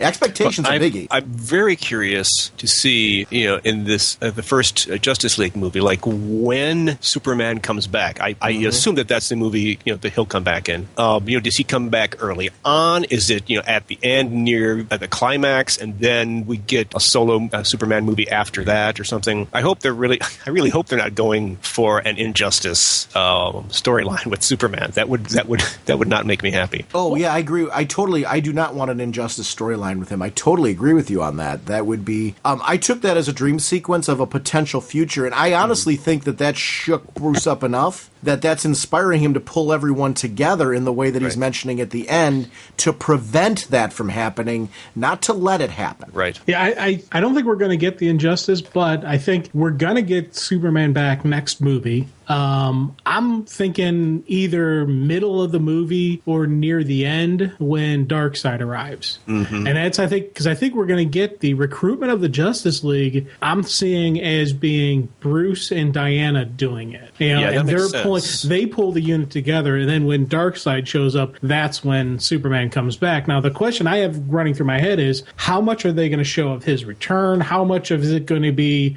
are we going to get, or is he just going to, boom, show up at the, is it going to be the big scene where he bursts out of the ground, or is it going to be something beyond that? And that's where I'm wondering where the story's going to go. It's interesting because if you look at how Man of Steel, if you look at Man of Steel and then look at how it ends, and then you look at this movie and how it starts, there's a big jump in time, and there's a big jump in sort of how the world has reacted to Superman. There's no indication at the end of Man of Steel in terms of how the world has reacted to Superman and to the world engine and the Kryptonians. We don't really have a read on that at the end of Man of Steel. And now with this movie, it's 2 years later, and all this stuff has happened, and Lex Luthor's been working on stuff this whole time, and it'll be interesting to see in this Justice League movie how much time has passed and what the process is for Superman to come back. I mean, obviously, at the end of this, we've got the scene, that last shot of the dirt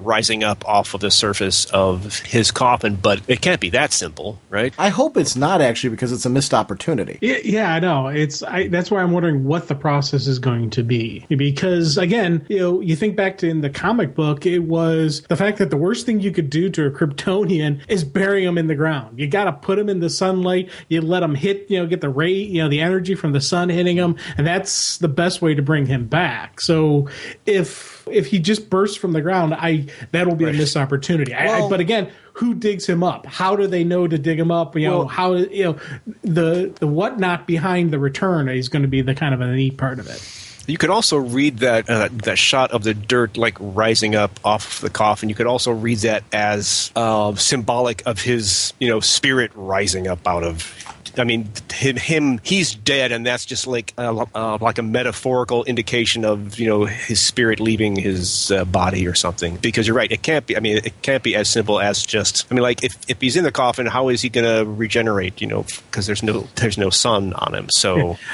personally, I would like it that Bruce goes back in the middle of the night, digs him up, but no one knows, and then sets him up in a giant sun lamp kind of thing. Now, granted, I'm simplifying it, but I think. Yeah, it's because remember they went in underneath and dug him out, and and no one knew that the body was actually taken out, and and this is a Superman who survived a direct nuclear attack. So I'm not really. It's almost like being run through the chest.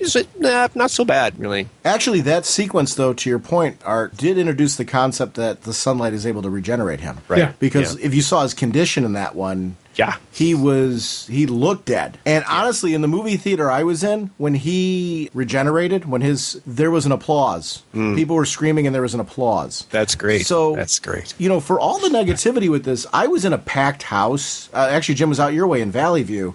We were watching on the XD 3D screen, and in that sequence, there was a loud round of applause and cheering when Superman came back. So, for as much as there's clearly a crowd that did not like this movie, and I can respect that. Everyone's got their own tastes. The crowd I was with, people were cheering. I mean, it was great to be a part of that. People were cheering that sequence. That reminds. There were a couple points in the movie, and I honestly can't remember where, but where I got a little teared up. And there were multiple moments where, even though as I was watching the movie, I was having a couple issues with it and things, but mostly enjoying it. There were a couple moments where I stopped and went, "I'm watching a movie that has Superman, Batman, and Wonder Woman in it. This is awesome." I will admit something. Anytime there's a funeral type sequence where bagpipes are being played and you've got the procession and all that, I get choked up. And I got that funeral sequence where they kept going from the big celebration of Superman to the small of Clark, back and forth. I got emotional there. I was like, man, I was like, oh dang, this is good. Because again, I can't. That's why I'm saying the movie's a good movie. So I am knocking stuff in it, but there were some moments that were very powerful. Those were, again, it's a great usage of just how they were going back and forth, but also the pipes, man. The pipes always kill me every single time, man. And that reminds me of something else, is that there's referencing again this notion of stuff that's hinted at, but would have been nice, to have it spelled out a little bit more. There's indications in this movie that, in general, people really love Superman and appreciate him. The fact that they have that funeral for him is a big deal. And also the fact that there's, I assume that plaza in Metropolis is that area in Man of Steel that was flat. I'm just kind of assuming that. And that's never explained, but you can assume that. And Metropolis, they spent the money to build that park and to build a statue to Superman. So obviously Metropolis in general likes this guy, but it's this kind of stuff that you have to read into the movie, I guess. Yeah, that's something that I think goes back to what we were saying earlier. It would have been nice to have another Superman movie to establish some of that, right. Just to get more of a sense of why people feel that way with him, because there's things that have happened off camera with him that are quite obvious that are there. I was thinking one thing about the death sequence too with the Rising. What if Darkseid is the one that puts him into stasis? That's interesting. That'd be great. I'll be honest, that's something that never popped in my head until this second. That would be awesome. This is only tangentially related, but you know what I really want in a Superman movie? And I suppose if they wanted, they could work this into a Justice League movie, but I want Brainiac. Oh, yeah. I really want Brainiac. Because there's a lot you can do with that guy. But, yeah, if it was Darkseid, thinking that he can use, the body of Superman, to do blah, blah, blah, right? Well, and that'll actually fit with the Flash coming back and Bruce's premonition. Sure. Because you think about it, what's the thing he said? You got to keep Lois alive. So Darkseid goes, you got to keep her alive. Superman's body. Hold on. It wasn't established that it was Lois. It could have been gotta Martha. You got to keep her alive. But, you think about it, Darkseid takes, Superman's body, which is why he's got the parademons and all that stuff. And it would have been Lois was the only one who could have brought Clark back, who could have gotten him to break the control from Darkseid. So there could be this whole Darkseid connection of Darkseid saving Superman or bringing him back. Or Bruce already rescued her when he rescued Martha. Okay, I have the text of what the Flash says here. Okay. He says, Bruce, listen to me right now. It's Lois Lane. She's the key. Oh. Am I too soon? I'm too soon. You were right about him. You were always right about him. Fear him, and find us. You have to come find us, Bruce. So at least that's what I found. That's just, this is just the first result here. So that lends him then to, if they're going up against Superman, Lois is the key to cracking that, because that's his fiance. Yeah, right. Yeah, and I tell you, that could be, and that would explain I thought he said her. Everything. Cool. Yeah. Now here's the question: is that the second movie, or is that the third? It's got to be the second movie. Well, we already honestly the Dirt Rising's not a throwaway, right? And for them not to address that in the next movie, you're going to put so much time between that I think the Dirt Rising has to appear somewhere. I do think that's something that's not going to start out right away. I think we're going to want to see an establishment of the Justice League first without Superman, right? Right. We have to have scenes where Bruce and Wonder Woman are, tracking these guys down. To some degree, you have to have... Well, it's hard to know because, again, who's directing Justice League? It's Snyder, right? Yeah, there's all kinds of rumors now that because of the performance of this movie that he may not be. I should say because of the reviews of it. I want to see... Here's what I don't want. I don't want them to do anything that... I want to see a conclusion of these story elements, because if this doesn't build to something positive, I'm going to be disappointed. I'm liking the track this is on, and I do feel like there's a reason to bring the Justice League together. There's a reason for these heroes to learn something from each other. There's a reason for them to prevent this darkness, to create a light. And at the end of this, I do want there to be a light in this. If they don't, it's like, in order to understand DC, you have to at some point in time get a light out of all this darkness. So right. I hope that they do. Well, maybe there's, with the death of Superman and this, they give him like a state funeral, basically. Like maybe when he returns, he can be this character that people appreciate now, Sure. and don't have as mixed feelings about him, especially with Lex Luthor in prison. But one assumes that he'll be out at some point. It's Lex; he'll figure a way out. But it's the rumors about Snyder not doing doing the movie, I thought those were all April Fool's jokes. Honestly, I hope so. They all came out on April 1st. So I took it as being they were just April Fool's jokes. And honestly, I saw them after April's 1st, so... Okay. Well, no. But, Jim, they may have been part of that, and I saw, like, 2 of them, so ignore any of that or take it as a grain of salt. Here's the thing. Yay or nay on that one, I want this storyline finished. I want this to go somewhere. I actually think there's an interesting storyline being built here that needs to pay off and needs to lead to something positive out of this. I like the idea of Batman being influenced by Superman.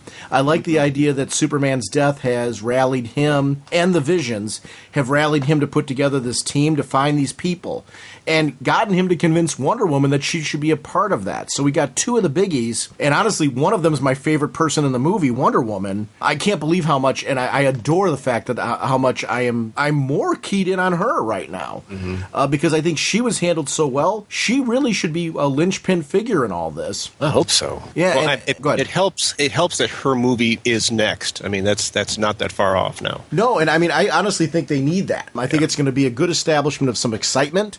Everything I'm seeing from that looks like it's going to kick all kinds of butt. I mean, I love the fact that they're really bringing in the lore and that it takes place in the past.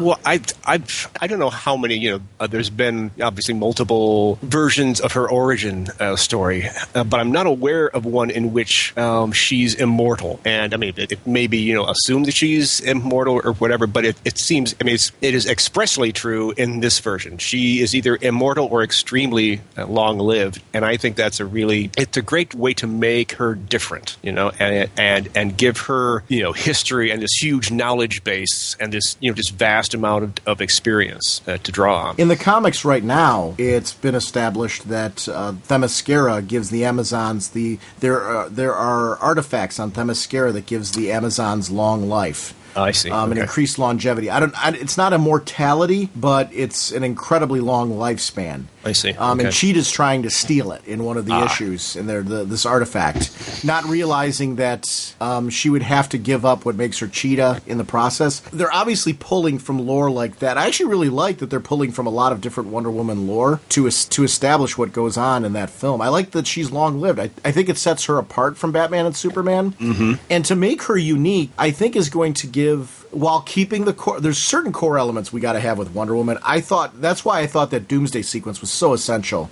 because if you didn't know her before, fans who are seeing her for the first time from this film have got to be interested in seeing her in a solo movie. Well, I like that she uses the lasso at one point. Yes. And she's so good in that. It's even if you didn't know anything about Wonder Woman, and she's not as well known as the character is. Like, a lot of people don't know much about her origin or stuff. You can't walk out of that movie and not go, I want to see more of her. Yeah. So I mean that part I think was a major victory, and she's good not just in the battle scenes, but every scene. In just regular clothes, she's really on top of things. Basically, really seems to know what she wants and how to do things and how to play things. And she's just a very cool cucumber. Yeah, they did a good job with her not just being really good looking. Wonder Woman has to be beautiful. She's got to be sexy. She's got to have those elements to her. But she's also got to be intelligent, and she's got to have, there's got to be more to her. And I think they did a really good job establishing that. Especially, I love the sequence where when she ends up stealing from Bruce what he was going for. So she outthought Batman, but then gave it back to him, saying, I wasn't stealing it from you, I was just borrowing it. Boys can't share toys. And I love just that whole little bit between them, that it was some funny little banter, but it was also kind of a declaration of who she is. She's not a thief. And she even recognized, okay, there's something else going on with this guy, so it's his. I'm going to give it back to him, but I wanted the knowledge. And I thought that was a cool sequence. That reminds me, where she's on the laptop and we watch the videos that Lex has, was I have to agree with the criticisms that these are the most ham-fisted character cameos I've seen in a movie in a long time. It's like, now we will sit and watch the cameo handheld camera videos, and the fact that we watch them all in a row, it's kind of like, I couldn't help but wonder, if there were other ways to mix that up some and not have it all be like one sequence, which you get all the videos. I think at that point, the focus of that main sequence was Wonder Woman. and to establish her longevity and to give Bruce a point with her. The others were an afterthought because they were there and kind of establishing the fact that there were other people for him to seek out. I don't know. I was left with that sequence wanting more, but I think that's a good thing in the sense that I was intrigued by them, that I wanted to see more versus the fact that they were turnoffs. I don't know where else you'd put it. I get what you're saying. Like, I all I can say with that was I was watching it, I'm like, ooh, Aquaman looks cool. What? I want more. Right. Same thing with The Flash. I want to say The Flash, because I'm loving the TV show so much right now, probably the one out of the batch. Like, Cyborg was very interesting. I thought Aquaman was very interesting. The Flash, I'm having a hard time with that one because of the fact that the current show is so good that I know that the Zack Snyder was quoted as saying that Flash wouldn't fit the kind of story he's telling. I completely disagree. I think some brightness to this would have worked. I'm not sure that you want that Flash in the Zack Snyder universe because that's true. You know what I mean? It's clearly not the kind of way that he wants to go, and I almost wouldn't want his hands in that mix. I agree with that actually because I wouldn't want that show. I like the show's storyline. I like its theme. I like that when he interacts with Arrow, there is commentary on how dark Arrow can get, but that Flash doesn't work in that world. You're right. It's I think the Supergirl episode for me really helped me see why it's nice to have those TV shows separated. Well, it's just because it works. Yeah, like I was saying before, I think one of the strengths of the DC universe is this notion of a multiverse, and it helps when you have these different media telling these stories. You can have the comics, you can have multiple lines of comics, you can have the TV shows. You've got 3 TV shows, and one of them is on like a separate network, and then you've got the movies. And but yeah, that Supergirl and Flash episode was the bee's knees, man. It was the best. Absolutely. And to be honest, I agree completely with the fact that it did seem kind of like heavy-handed, just were thrown at you. But the only place I could think they could have put that would have been if they would have pulled a page out of Marvel's playbook and actually done it after credits rolling, where they show Bruce sitting at the computer and he clicks on the one, and he clicks on him and opens them and shows them. Then that's the only time really they could have put it in there for me. Well, I think you could have spread it out. You could have had Bruce watch one, have Wonder Woman watch one, have Lex watch one, and just indicate, that each of them has seen all the videos or something. But so taking out the placement of it, as far as or things like that, because I quite liked it where it was placed, but I actually have zero argument with what you guys are saying as far as different options on where it could have been put. I think it all works. What did you think about the characters? Like, is there anybody that you didn't like? Did you like them? Did it intrigue you enough that you want to see more of those actors in that role? Because honestly, what's the point of that sequence? It's to entice you. I think it was much more about establishing Wonder Woman than it was the other characters. They were clearly an afterthought, and that was deliberate because right now the focus was on Wonder Woman, and I'm glad they chose that actually, because I think if they'd done too much with the others, you would have watered down her entry into this, and that would have been a huge mistake. But what are your thoughts? I kept expecting, once I heard that Aquaman had a cameo, I was assuming it would be there was early talk that there's components of the world engine that were found in the Indian Ocean, and that Lex discovers those, or blah blah blah. And I assumed that that's where we would see Aquaman. But again, that's that expectations thing. I really like the casting of Aquaman. I think it's great that they're going with this dark kind of angry sea god thing. I think that's kind of cool. I need to see more of the Flash. We don't really have enough to judge him. We get the one Flash in the Dream, which is just him being frantic and urgent, and it's really brief. And then we have the security camera thing. And that's not much to go on with the cyborg thing. I thought that was pretty interesting. It's not a character I've had a lot of attachment to in the past, and I'm looking forward to a movie version and what they do with it, and explaining why the mother box is on Earth, how that happened. Yeah, I'm going to co-sign on the cyborg. I thought that was really cool with the mother box, and I'm glad. And it's funny because that's something we know, but non-comic book readers have no idea what that thing was or how he came. I know if you don't know the universe, you walked away from that sequence going, what the heck just happened? But with us, we're sitting there going, yeah, that was cool. That was a mother box in action. Awesome. So it's so yay for me. I don't know how well it's going to how well it translated to other people.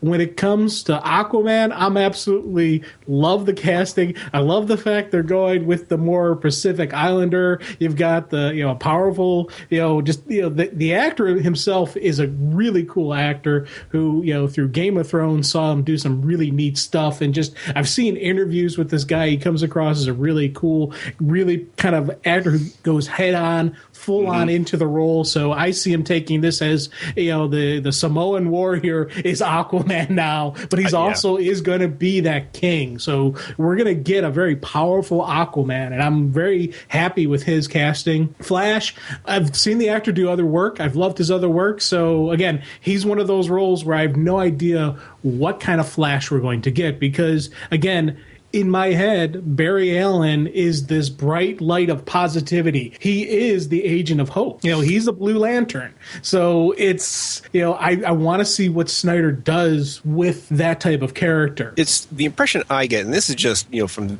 the barest hints of things, mostly the bits we get of the Flash in this movie.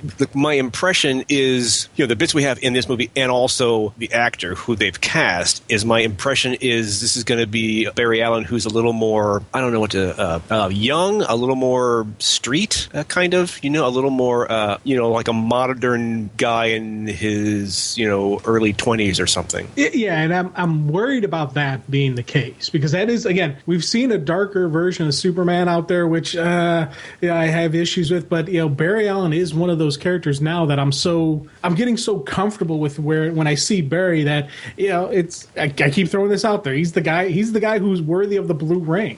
He was the guy who inspires hope in others, and it's that positive energy that to me is Barry Allen. So I'm hoping that we still get that, but he is a character that I'm worried about. The other two characters I have absolutely zero concern about, because just I think their personas and their characters, they could do some cool stuff. He could do some cool stuff with it, but that overly bright positive person that is Barry Allen, I am worried whether we're going to lose that. I was really struck with the cyborg thing, like just how little of his body was left, his own body. There's not much there.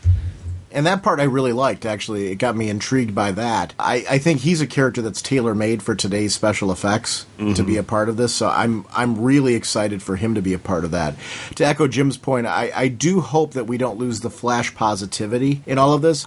And we haven't seen enough to indicate that we would. It was a very quick snippet, and that part I'm actually glad was a quick snippet, because I'm like, oh, okay, there's a lot of room with this to really think about what we want to do with this character. That doesn't have to be lost in it. You actually make a mistake if you don't have him bringing humor into it and bringing a little bit more of a brightness to what could be a mistake, I should say, because I think if you make him too dark, you don't understand the Flash, you're going to lose the audience. This could be the start of the Justice League being something a little brighter in this dark universe. I think that like energy and optimism is kind of baked into the Flash character. Anybody who can move that fast is going to be frenetic and kind of funny, wisecracking. I mean, that's kind of that's a part of who he is. You could argue, with like the Zack Snyder version of Superman, that they've changed that character and maybe moved away from the core of that character. So I suppose it's possible. But if he's directing Justice League, I guess that's the first that we'll see the Flash, right? He's getting a movie, but not till after that, I think. I like the way they're doing this, honestly, because the introduction of Wonder Woman and the depth of the introduction of Wonder Woman got me excited for her film. I would like the introduction of Flash leading to his movie, Cyborg leading to his movie, Aquaman leading to his movie. I think those are characters who can be spun out very easily through an introduction in this way, and I hope it works because they're interesting characters. I have no problem with there being a different Flash movie, but Jim's right, there's some core values of Flash that I would like to see there. I don't mind if it's different than the television show, but I don't want this to be a dark character. That would be a mistake. I would hope that they would try to differentiate the movie Flash from the TV Flash. Maybe, like give him a little bit of a different background and sort of change, the nature of I don't know, change change enough, to distinguish it. What was I going to say? Oh, that I talked about this earlier, but the fact that they're in some ways doing a reverse of what the Marvel movies did. The Marvel movies started with the solo movies and then went to a team movie, and they're kind of doing this in reverse. The opportunity that gives Warner Brothers is, you do the Flash movie, you see who people respond to, and then if you want to change your movie schedule and maybe not do the Flash movie and maybe instead do a Green Lantern movie or whatever, it gives them the opportunity to do that. To see how audiences respond, kind of rejigger what they're going to focus on. Yeah, and I like it's just that the mindset of established team and then give them their individual. You can do different tweaks and different. You'll see who people react to. Obviously, from this movie, we got a very positive reaction to Wonder Woman, and who knows, from maybe the next movie, maybe one of the characters will stand out. Like, hey, I really like that character. Okay, let's push that one, because you think about with the Marvel universe, where it is the Marvel movie universe, hands down, is successful. You can't say it's not, but they've had a couple missteps along the way, like with the Hulk movies. There was some criticisms of the Thor movies. There was some different stuff like that. And this way, kind of the way DC's doing it, where they're doing the established team, they can maybe avoid some of the movies that people aren't that interested in, or they don't have to flesh out. I kind of like how they're doing this. Well, one of the things that the Guardians of the Galaxy movie proves is that you don't have to go with the big names. You don't have to be afraid of those other properties if you've got the right creative team on it. A director and writers and actors who have, who can latch onto ways of making that work. And I hope that Warner Brothers isn't too timid about things and doesn't play it too safe. I think we'd be remiss if we didn't take a step back and talk a little bit about Jesse Eisenberg as Lex Luthor. I liked him. It honestly took my second viewing to like him more. I get what they were trying to do with him. They were trying to look, what would Lex Luthor be like in today's society with today's kind of media culture and how that all works, and that's very much the theme of this universe anyway. I think what hurt him for me is how good Michael Rosenbaum was as Lex Luthor. So he set like a bar for me that is really high on what I expect out of Lex Luthor as a character. So I'll admit that was my thing. I didn't dislike him. There were some questions I had, like his particular brand of crazy at the end. I don't know that I disliked it. It's just more of I look at Lex as a certain kind of character. I liked and enjoyed what they were trying to do with him. I guess I was questioning as I was going through it. I'm like, did this need to be Lex? Other than the fact that Mercy was attached to him. Lex's role that we know that's in the DC universe with the portrayal of the character, I liked what Jesse Eisenberg did, don't get me wrong. That was one, though, kind of like what we said earlier with Jimmy Olsen. I don't know that this needed to be Lex, because for me, he didn't feel 100% like Lex, but he did feel like a take of Lex in today's society. That may sound contradictory, but it really is. I'm looking at the Rosenbaum one and going, that's Lex Luthor to me. I'm looking at this one, I'm like, I really like the character for what it's doing and as a foil and how he's establishing everything. Guess he didn't, for me, feel like Lex Luthor. That's my take, though. What were your guys' take on the character? I have to agree. He's Jesse Eisenberg's a great actor, and everything he does in this movie is really interesting. He's always, every time he's on screen, you never know what's going to happen, really. It's not a portrayal of Lex that we're used to. Like you were saying, we had all those years of Smallville and Michael Rosenbaum's Lex Luthor and Lionel Luthor and how screwed up that relationship was and all that backstory. And in this, you get hints of that. You get hints of this Lex Luthor who is a really messed up dude and had a terrible father, basically. Yes. I wasn't real. I would have liked to have seen more of him as Lex Luthor, super successful businessman, and also a little more of him as Lex Luthor, genius scientist. But actually, in Smallville and in the other Superman movies, he's not really portrayed as a genius. He has other people do the genius stuff for him. So and that last scene with him in prison, where he's playing the role of the crazy man in prison, ranting about strange visions. Not a usual thing for Lex to be doing. I understand that they wanted that in there. I would have liked to have seen more of him as this really brilliant guy who is really in charge of things, I guess. Here's an interesting, with me and Lex, I like the very powerful, the business mogul, that guy who is that calculated, villain who is, in a way, you argue whether he really is a villain. Because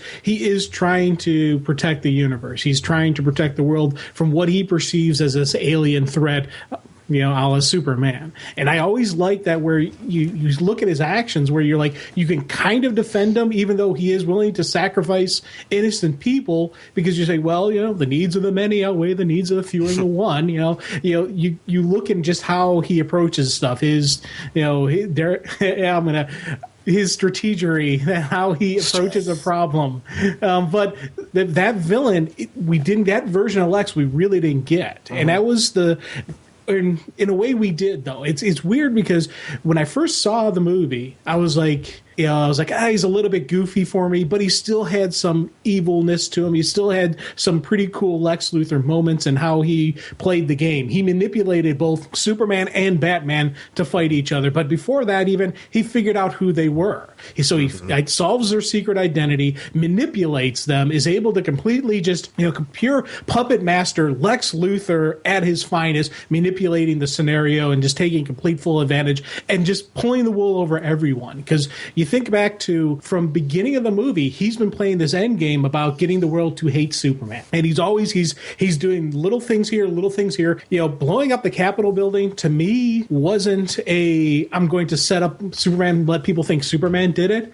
That to me was Lex going, okay, I want to get in Bruce's head that anywhere Superman goes, bad things follow. I want to keep manipulating that theme and just keep poking the fire that's in Bruce Wayne. To me, that whole thing was to get Bruce to finally lash out at Superman, to finally lash out and things. So for those kind of moments, like, yeah, that's Lex Luthor. But, you have that goofiness kind of in him. And part of me wanted it to be kind of how the great Bruce Wayne stories where you see, hey, I'm Bruce Wayne. And then he walks into the cave, I'm Batman. Where you see that shift from the party guy to the power, that serious guy.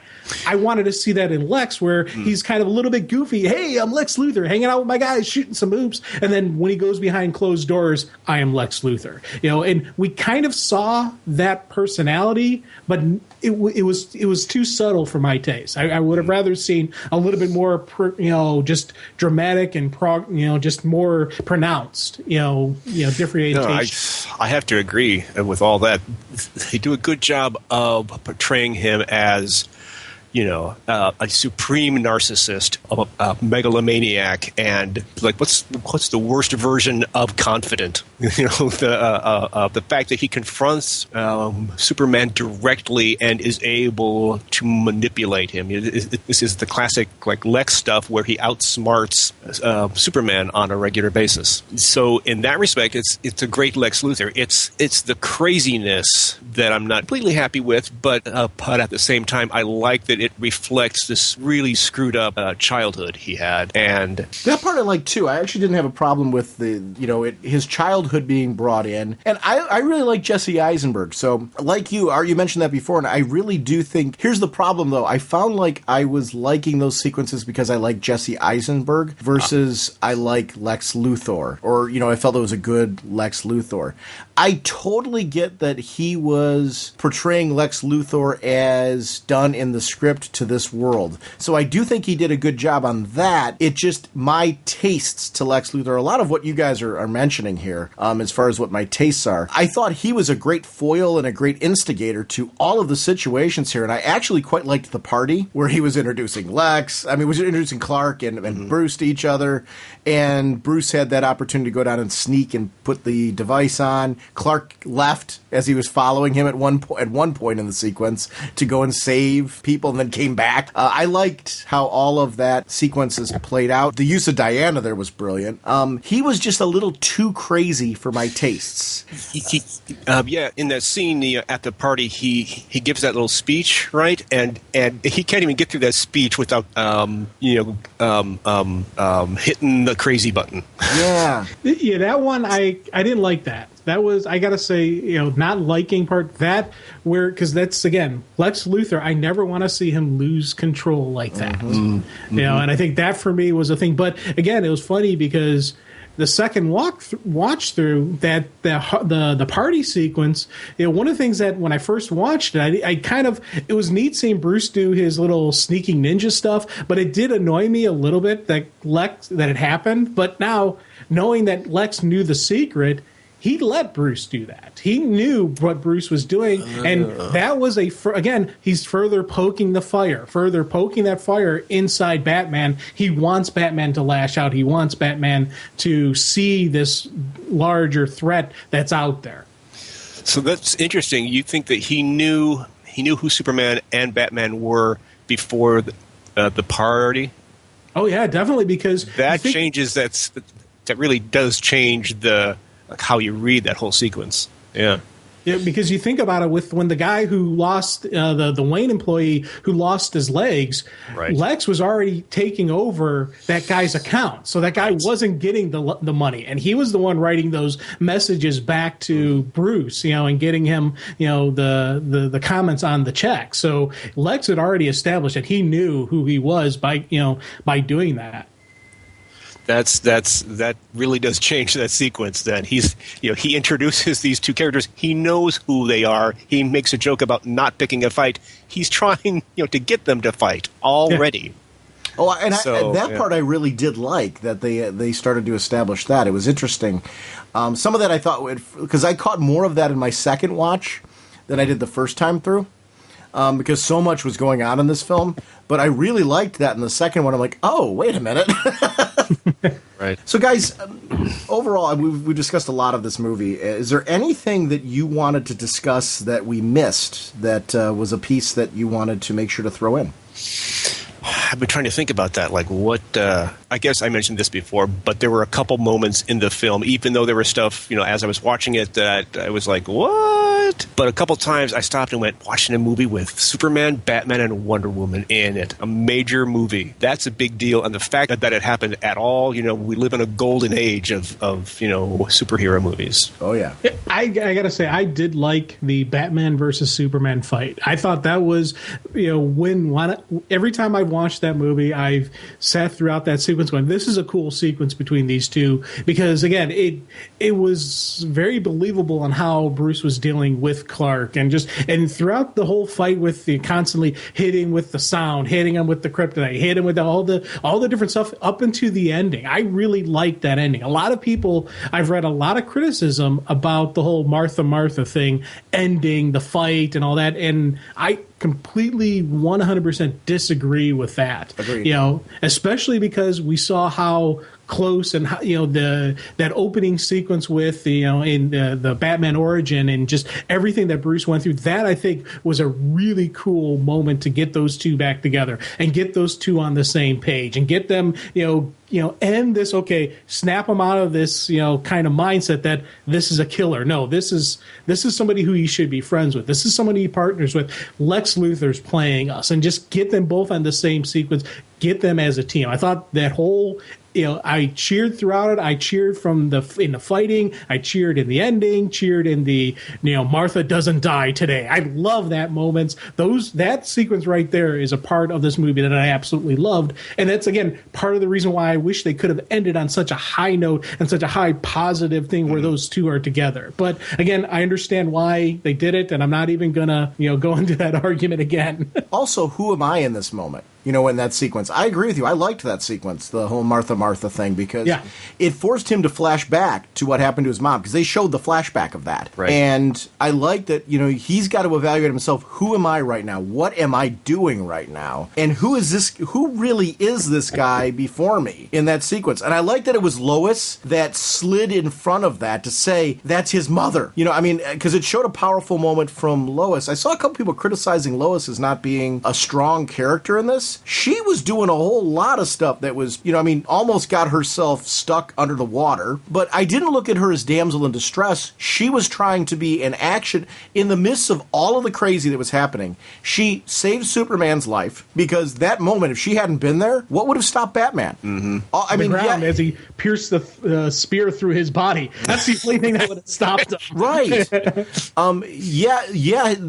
fact that he said Martha paused him, but if it really really was Lois rushing in, being right there in his face, in the way of stopping that from hitting Superman by saying that's his mother. And It really is a good moment. Batman's reaction, Ben Affleck's moment there, where he just kind of like staggers back and is trying to wrap his head around what just happened. I really quite liked how that all played out. It's funny, as I looked at the film overall, and it is something, as we kind of close this discussion off, I want to talk about where we're kind of all at now with this film. You try to letter grade movies. I kind of go do that. This would be the teacher in me, kind of going, if I was being honest and fair with this movie, I'd probably give it a B+ because of some of the issues that I have. The geeky Batman fan, Superman, Wonder Woman fan in me gives it some extra credit and puts it at an A-, but admittedly, it's at an A. If I put it at an A-, it's because of the extra credit I'm giving it for everything Art said before, where he said, man, it's so cool to see all of them in there. But as an overall film, I'd give it a B+, which I think is a very good grade for a movie. There were some things that I wish they could have corrected, but man, a B+ movie for me is one I'm excited to buy. I want to see again. I know I will watch this multiple times because I really enjoyed the experience overall. Where are you guys at with this movie? Like, and kind of and it's like kind of a hard place to put it. Can you put a letter grade on this? I tend to have sort of like 3 categories. I don't like to rate a movie in one way. Okay. The first grade is what was my experience of the movie the first time I saw it. Mm-hmm. And this is a movie where, like I said, I went in going, oh, I don't know, I'm worried. And as a result, as I watched it and by the end of it, I said, that was great. The second rating is do I want to go back and watch it again to pick up on stuff that I missed and to get over my expectations viewing of it? Do I want to see it again? This is a movie I want to see again so that I can go into it without my expectations, skewed, and to sort of look at it from the perspective of, the reviews I've read after the fact. And my third grading is kind of is this a movie that I want to watch again and again and again? And I don't have that rating yet because I've only seen it once. The only thing I can only rate it by those first 2 things. As I watched it, I thought it was great. I had some issues, but, it was wow, that was much better than I expected. Mm-hmm. And I would like to see it again. Before we started our conversation, I was at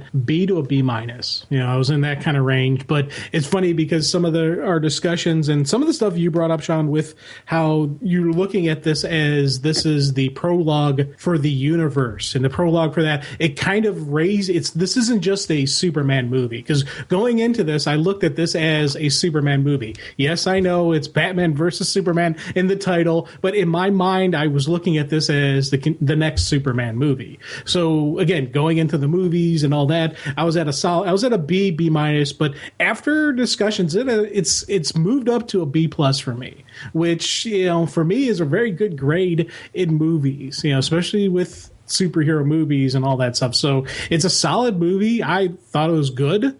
I've seen it twice. I'm probably going to see it a third time just because I really do want to see it again one more time on the big screen. And then, I will end up owning this thing and I'll watch it at my house again. So it's a B+ for me. It's interesting how it's not just a Superman movie. It's not just a Batman movie. It's almost like it's not even a Batman and Superman movie. It's really almost like a Justice League prologue. Yeah, overall, I mean, honestly, as always, one of the things that I greatly enjoy about when we do this is the varied discussion, because even though all 3 of us had similar points at the film, there were areas where I think we all kind of veered off in our own direction. That's always fun when you have a discussion with 2 other people. You kind of learn from it and see things differently. There's a lot out of the points that the 2 of you made that make me want to go see it again based on the information that I've gotten from both of you to just kind of see, oh man, what's this film going to be like with this? I do want to say, Art, as always, thank you for the amount of time you've given us and for joining us on this. It wouldn't be right to do one of these without you, because it honestly is something that I look so forward to your contributions to these discussions. So I thank you again for joining us as always. That's awful nice. I do love to rattle on about the movies and then the TV shows, the stuff based on comics. It's kind of an intersection of 2 of my favorite things. So, and I do want to say, from a personal note, over the years, from your comic book work, from TVs, from movies, you have been so generous with your time and being a part of the show. You are definitely just a wonderful contributor to our podcast and a member of the Raging Bullets family. And I really want to thank you for everything that you've done for the podcast, and look forward to obviously recording more with you in the future, because we like to punish people that we like. It's been 3 hours plus. Well, about 3 hours. No, I'm always glad to do it. Like I said, it's my way to give back to your show and how many hours of entertainment and insight and laughs and long episodes. Well, thank you again, guys, and we'll definitely do it again soon. All right, man. We are Crystal Men from Mercury. We have no quarrel with you. I want to remind everybody about a show voicemail line. It's 1-440-388-4434, or Dr. Norge on Skype. That's 1-440-388-4434.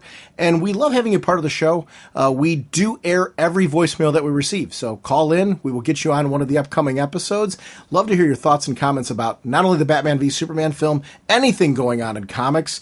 Our next episode, we're going to be talking about Wonder Woman. We've got a big arc about that. I'll tell you a little bit more right at the conclusion. But if you have any thoughts on this classic run that we're going to be talking about, call in on that. Rebirth. There's all kinds of great topics going on with DC. We'd love to hear you and have you a part of the show. I want to remind everyone about our show website. It's ragingbullets.com. That's where you find news about new releases of episodes. It does feed into our Twitter. It also goes to our Facebook fan page. We have a Facebook group. It's a wonderful Facebook group community. When I say it's ours, it's spun out of the show, but those guys have taken over. And when I say guys, I mean it's the whole crew, guys, girls, everybody who's there. It's such a wonderful community of people talking about comics and pop culture. It's so expanded beyond that. I want to thank the wonderful people that are there for making that such an amazing community, because I go there now and I'm in awe of just how far it's grown, and it's due to the people there that are running it, which is really the community of people that hang there. We're just lucky enough to be linked to it on some level. So I want to shout it out. If you're not a member of a Facebook group, there's great ways to. I know my biggest annoyance with Facebook groups a lot of times is the amount of emails that you get from it. You have full control over that. And I do encourage you, if you don't like getting all those emails from it, you can shut those off and just make it a group that you browse through and participate when you want to. That's a nice part, is that you have full control over that. So consider joining that community. It's a wonderful community of people, and I really shout that out just because of the high quality of people there. We are also available on Google+. We have personal Facebook pages. I'm on the PlayStation Network. Feel free to add us any way that makes sense for you. We love interacting with all of you. We're sponsored, of course, by DCB Service at InStockTrades.com. Jim, DCB Service, what's going on? Bundles. A great Rebirth bundle for you. 60% off, only $22.61. And that is all of the Rebirth issues as well as the new #1 issues. Over at InStockTrades.com, as I mentioned at the beginning, we have Batman Europa hardcover, 50% off, only $11.49. We have The Green Lantern by Jeff Johns, Omnibus Volume 3, hardcover. That's 50% off, only $62.50. And, of course, The Robin War hardcover, 50% off, only $12.49. Thank you, DCB Service and InStockTrades.com, for continuing to support our show. Remember that DCBService.com is a digital partner. Whether you are shopping at Comixology or My Digital Comics, link those accounts to your DCB Service account. Shop through their portal. It doesn't cost you anything more, but what happens is 5% of your purchases go to your DCB Service order. It's a great way to earn extra credit for things that you're already purchasing anyway digitally. Get that extra free hardcover, take some money off of your order, whatever you want to do, but it's a cool way. I just wound up with an additional $10 off my order this month because of shopping digitally and linking that account. So it adds up really fast. So please consider using and shopping through the portal that way. And I want to thank DCB Service and InStockTrades.com for supporting our show. As I mentioned a little bit earlier in this conclusion of the episode, we are going to be talking Wonder Woman. This is actually part of our 10th anniversary celebration. We wanted to do a big story, and this is one that we've been talking about doing for a long time and just didn't find the right spot to put it in. So now that we've just passed 10 years, we wanted to do something meaty. So we're going to be doing Wonder Woman issues 90 to 100, and that does include the 0 issue. And we're going to break it up into 2 parts. We actually already, as of this recording, have recorded the first part, which is going to contain issues 90, 0, through 95, the first half of the storyline. And the reason why I put 0 after 90 is because that's actually where it takes place chronologically. If you do not have this run, this contains the contest and fall of an Amazon. It is available on Comixology. You can find it at your local comic book shops in the back issue bins. The trade is hard to find as well, but it's definitely worth seeking out. But you can find it now on Comixology, and I would encourage you to do that. Make sure to do it through your DCB service account, of course, so you get that credit. But be sure to join us for that episode, because we'd love to have you a part of this celebration. So we will see you next week with that. Bye! On November 13th, Sean Whalen was asked to stop constantly talking about comic books. That request came from his wife. Deep down, he knew she was right, but he also knew that someday he would find someone that would talk to him. With nowhere else to go, he appeared at the home of his childhood friend Jim Segulin. Sometime earlier, Segulin's boss had requested that he shut up about his comic books and never speak of them again. Can two grown men put out a DC Comics podcast without driving each other crazy? It's Raging Bullets, the DC Comics fan podcast.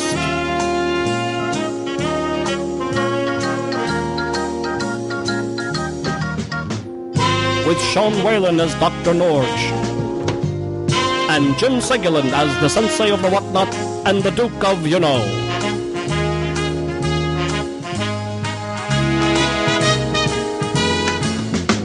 It's a spoiler podcast, so they will go in depth into the plotline, story twists, and whatnot of the comics they are reviewing.